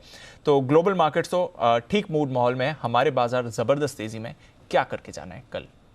देखिए दीप, वैसे तो ध्यान तो तेजी का ही है, व्यू भी तेजी का है, तेजी में ही रहना है। बस फर्क आपको इतना ही करना है कि 3.5 खरीदना है कि 9.25 खरीदना है ना? करेक्ट। तो मेरे ख्याल से अब क्या है कि जहां आप 18,000 के नज़दीक है, व्यू तेजी का हो सकता है आज आपको फिर से डाउ तीनों ही मजबूत होकर फिर से नया हाई बनाते हुए दिखे। वैसे हम अपने बाजार पे ट्रेड कर रहे हैं। आज की स्क्रीन देखकर ये लग रही कल के भी डेटा आपको मजबूती मिलेंगे, FIs के DIs के आएंगे तो तगड़े ही। सो 2 ऑप्शन है आपके पास, एक ये ट्रेंड के साथ रहते हुए थोड़ा खरीद कर आ जाएँ। अगर आपको सेफ्टी चाहिए, रिस्क कम लेनी है, जो कि जितने बढ़ते हुए लेवल के साथ बढ़ती है, तो आप कल सुबह ले लें। और तीसरा ऑप्शन ये कि अगर आपकी ताकत है तो थोड़ा अभी लेना, थोड़ा ये सोच कर लें कि नीचे 100-125 पॉइंट अगर कल गलती से खुल जाए निफ्टी नीचे तो मैं और खरीदूंगा। सो अपनी अपनी रिस्क टेकिंग कैपेसिटी पर आपको ट्रेड करना है, बजाय इसके कि लेवल से। सो मतलब मार्केट को में समस्या नहीं है, समस्या ये कि आप 18,000 पर लेकर आप होल्ड कर पाएंगे कि नहीं। तो आप उस हिसाब से देखिए, रिस्क कम रखनी, कल सुबह आके देख लीजिएगा। ऐसा तो है नहीं कि पिछले 4 दिन में अगर आपने आके खरीदा हो 9:15 बजे पैसा नहीं बनाओ। 4 दिन से तो 9:15 बजे दिन में हर रोज मौका देता है, वहां से भी पैसा बनता है। तो बन जाए कल तो ठीक है, नहीं तो कोई बात नहीं। तो ऐसा है, तो मेरे ख्याल से रिस्क रिवॉर्ड रेशियो के हिसाब से कल देखा जाए, ज़्यादा कल देखा जाएगा। ठीक है। और अगर आपके पास लॉन्ग पोजीशन है, बिल्कुल बने रहे। 17,800 के नीचे ही आपके लिए संकेत हल्का सा सावधानी का आएगा। अभी रेंज जो दिख रही है 17,800 18,000 जो है FNO डेटा के हिसाब से हमने बात की। और बैंक निफ्टी पे जो अभी रेंज दिख रही है 37,500 38,000, उसके बीचों बीच में ही बंद होने के संकेत हैं। तो ये है आपके लिए इस समय की स्ट्रैटेजी। डेज हाई पर है बाजार, कुछ ना करके जाए तो भी ठीक है। कि 17,900 के नीचे क्लोज नहीं होगा। जो डेटा 2:30 बजे हम बात कर रहे थे कि डेटा जिस तरह से बने 17,900 के पुट और कॉल पर 17,900 के नीचे बंद नहीं होगा, और बैंक निफ्टी भी 36,500 के नीचे बंद नहीं होगा, 37,000 के ऊपर 37,500 के नीचे बंद नहीं होगा, 38,000 के ऊपर नहीं होगा। एग्जैक्टली उसी रेंज में ट्रेड कर रहा है, तो डेटा के हिसाब से परफेक्ट ट्रेड कर रहे हैं। एक्चुअली दीपक ना बजाय इंडेक्स पे लेने के स्टॉक्स पे जहाँ अच्छे ब्रेकआउट हो रहे हैं ना, वहाँ ध्यान रखना चाहिए। बिल्कुल। और बात करते करते बंधन बैंक पर भी ब्रेकआउट हो गया, 265 के पार जाते हुए दिख रहा है। अभी जब बात कर रहे थे थोड़ी देर पहले सुमित जी की कॉल 262 के लेवल पर आई थी, अब 265 के पार बंधन निकला है। 10% का इंट्राडे लेवल आज छुआ था एयू स्मॉल फाइनेंस बैंक ने भी। सुबह से एक्टिव है जेएसडब्ल्यू स्टील और अब एक फ्रेश मूव आ रही है। सचिन जी, टाटा स्टील की तो बात करी थी आपने, जेएसडब्ल्यू स्टील पर क्या राय बनती है, क्योंकि सुबह से ये तेजी में रहा है? पंचू, आई थिंक मंडे के शो में हमने इसे रिकमेंडेशन दी थी एंड 700 के लगभग के पोजिशनल टारगेट की बात की थी, तो उस पर्टिकुलर टारगेट के आसपास ऑलमोस्ट पहुंच चुका है काउंटर। बट जिस तरीके से अभी भी यहाँ पर रुझान है, जिस तरीके से बिल्टअप नजर आ रहे हैं, मुझे लग रहा है लगभग 715 तक ये पर्टिकुलर मोमेंटम एक्सटेंड होना चाहिए। सो डेफिनेटली इसे कैरी फॉरवर्ड ही करना है। एक ट्रेलिंग स्टॉप लॉस होगा यहाँ से अराउंड 692 का, बट ये स्टॉप लॉस आपको क्लोजिंग बेसिस पे मेंटेन करना है। एंड जिस तरीके से ये ब्रेकआउट हुआ था, ब्रेकआउट के बाद एक फॉलो थ्रू एक्शन है, तो मुझे लग रहा है ये मोमेंटम काफ़ी हद तक सस्टेनेबल रहना चाहिए अगले कुछ हफ्तों के लिए। तो ज़रूर इसमें एक पॉजिटिव बायस से ही ट्रेड करना है। 692 का एक क्लोजिंग बेसिस पे स्टॉप लॉस मेंटेन करना है एंड पोजीशन को रिव्यू करना है अराउंड 715 के आसपास। ओके, तो 715 के आसपास पोजीशन रिव्यू करें, वहां तक तो एक मूव आते हुए दिख रहा है। फाइनल कुछ कॉल्स लेने का वक्त है। विश्वेश का विशेष बिगुल।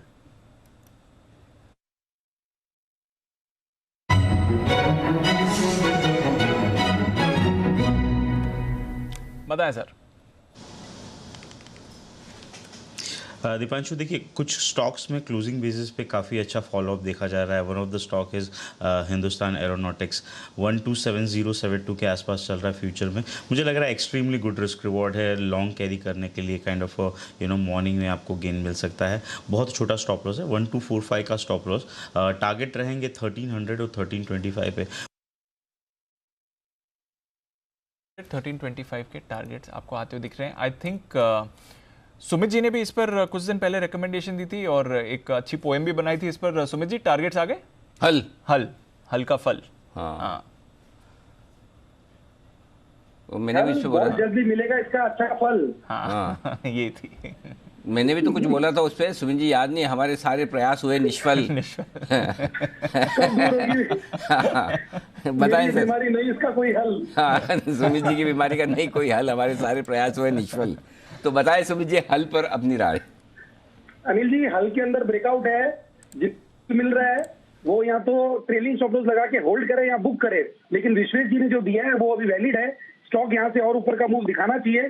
1300 1325 के लेवल जल्दी ही हल में मिलेंगे, तो ट्रेलिंग स्टॉप लॉस लगाएं और फल को और मीठा होना दे और अच्छे से खाए ऊपर में। तो ये है आपके लिए हल, जिसका आप खाएंगे फल। सुमित जी की तरफ से टारगेट हिट और अब विश्वेश जी की तरफ से 1325 के फ्रेश टारगेट्स आते हुए दिख रहे हैं। HAL हिंदुस्तान एरोनॉटिक्स नई उड़ान में ये काउंटर जाते हुए आपको दिखा है। जबरदस्त एक्शन। एक और PSU जहां पर अच्छी मूव आई है, BPCL बाय द वे लंबे समय बाद इस पर एक अच्छा ब्रेकआउट आते हुए दिखा है, करीब 2-2.5% ऊपर 400 के लेवल्स क्रॉस करने की तैयारी में। किरण जी, 400 का लेवल क्रॉस करेगा BPCL, जो आज फाइनली एक यहाँ पर भी हल्की फुल्की मूव आ रही है? सर, मोमेंटम देखने को मिल रहा है, उसके हिसाब से तो करना चाहिए। कल के स्विंग टॉप्स भी इसने एक अच्छे तरीके से वॉल्यूम से क्रॉस किए है, तो 400 पे एक अच्छा ऑप्शन बैरियर है। ये एक बार 400 निकल जाए तो वापस एक बार फ्रेश मोमेंटम 425 428 तक ले जा सकता है। तो एक 400 के आसपास छोटा सा हर्डल है, वो निकल जाए तो एक नया जोश स्टॉक में देखने को मिलेगा। तो ये है आपके लिए BPCL, जिस पर रखनी है नजर। कुणाल जी, टाटा कॉम ये रिसेंटली एडेड वायदा कारोबार का हिस्सा आज इतनी फोकस में नहीं रहा, बट 6% बल्कि 7% ऑलमोस्ट इंट्राडे का इसका हाई दिखा था। 1550 के लेवल तक गया था, अभी वापस 1500 के करीब आया है। क्या राय है सर टाटा कॉम में? कल के लिए कुछ एक्शन दिखता है?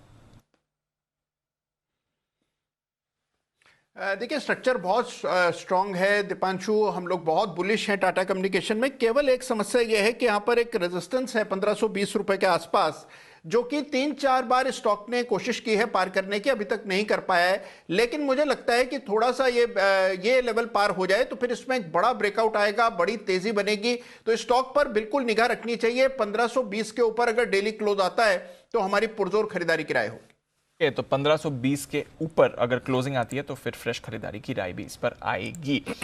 आइए फिर क्लोजिंग की तरफ बढ़ें और जबरदस्त एक्शन आपको बाजार में आते हुए दिखाए। 17,900 के पार 16 नवंबर के बाद बाजार क्लोजिंग के लिए तैयार आपको होते हुए दिख रहा है। काफी सारे स्टॉक्स का आज कंट्रीब्यूशन दिखा। सुबह ठीक ठाक शुरुआत हुई थी, पर वहां से जो बाजार ने मोमेंटम पकड़ा है led by banks and financials, वो जबरदस्त था। बजाज फाइनेंस, बजाज फिनसर्व आपके टॉप गेनर्स निफ्टी पर आज 4-4.5% की तेजी दिखाते हुए। कोटक बैंक इस पर 3.5% की तेजी। एक क्विक कॉल सुमित जी दे रहे हैं। सुमित जी, बिगुल का टाइम नहीं है, कॉल दे दें।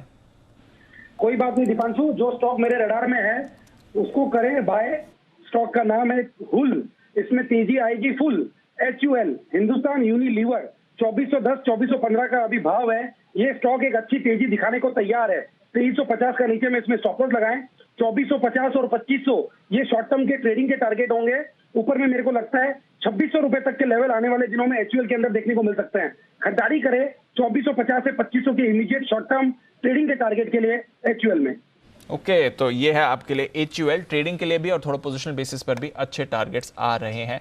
आज हल्की तेजी थी। HUL हो गया, HAL हो गया, अब HIL ही बचा है। आप दे दो, नहीं तो कोई जैन साहब या फिर सेठी साहब दे देंगे HIL। उन दोनों के रडार पे रहता है, फेवरेट है। हाँ, तो ये भी मतलब एक ही बचा है HIL। वोवेल्स तो कितने हैं? 5 ही हैं। AEIOU, A हो गया यूज, U कर लिया, I कर ही लेंगे। ई वाला तो HEL तो कुछ है ही नहीं। HEL नहीं और HOL भी कुछ नहीं। तो ठीक है, 3 ही वोवेल्स पे है, तो कर लीजिए आप। कर लीजिए। अनिल जी, हाँ, अच्छा, ये वोवेल्स को हिंदी में क्या कहते हैं, किसको पता है? जल्दी से बताइए, गूगल मत करना।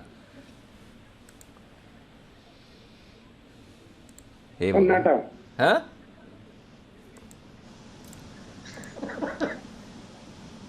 किसी को नहीं पता? AEIOU। कुणाल जी बोलिए। अनिल जी स्वर, अनिल जी स्वर। हाँ, फाइनली किसी का स्वर तो सुनने को मिला। स्वर और व्यंजन। अच्छा, हाँ, स्वर और व्यंजन। हाँ, तो ये AEIOU स्वर है। हाँ। नहीं, तो नहीं हुआ। कैसे हुआ? चलिए, बाजार बंद होने का वक्त आ चुका है। गजब यार, ये तो कमाल ही हो गया। मतलब वाह, हिंदी का एग्जाम कभी भी नहीं लूंगा मैं। ओके, तो चलिए, बाजार बंद होने की तैयारी। 17,900 के ऊपर बंद होने की तैयारी निफ्टी की। 37,600 के ऊपर बंद होने की तैयारी बैंक निफ्टी की। और 60,000 के ऊपर बंद होता हुआ सेंसेक्स को एक और दमदार क्लोजिंग।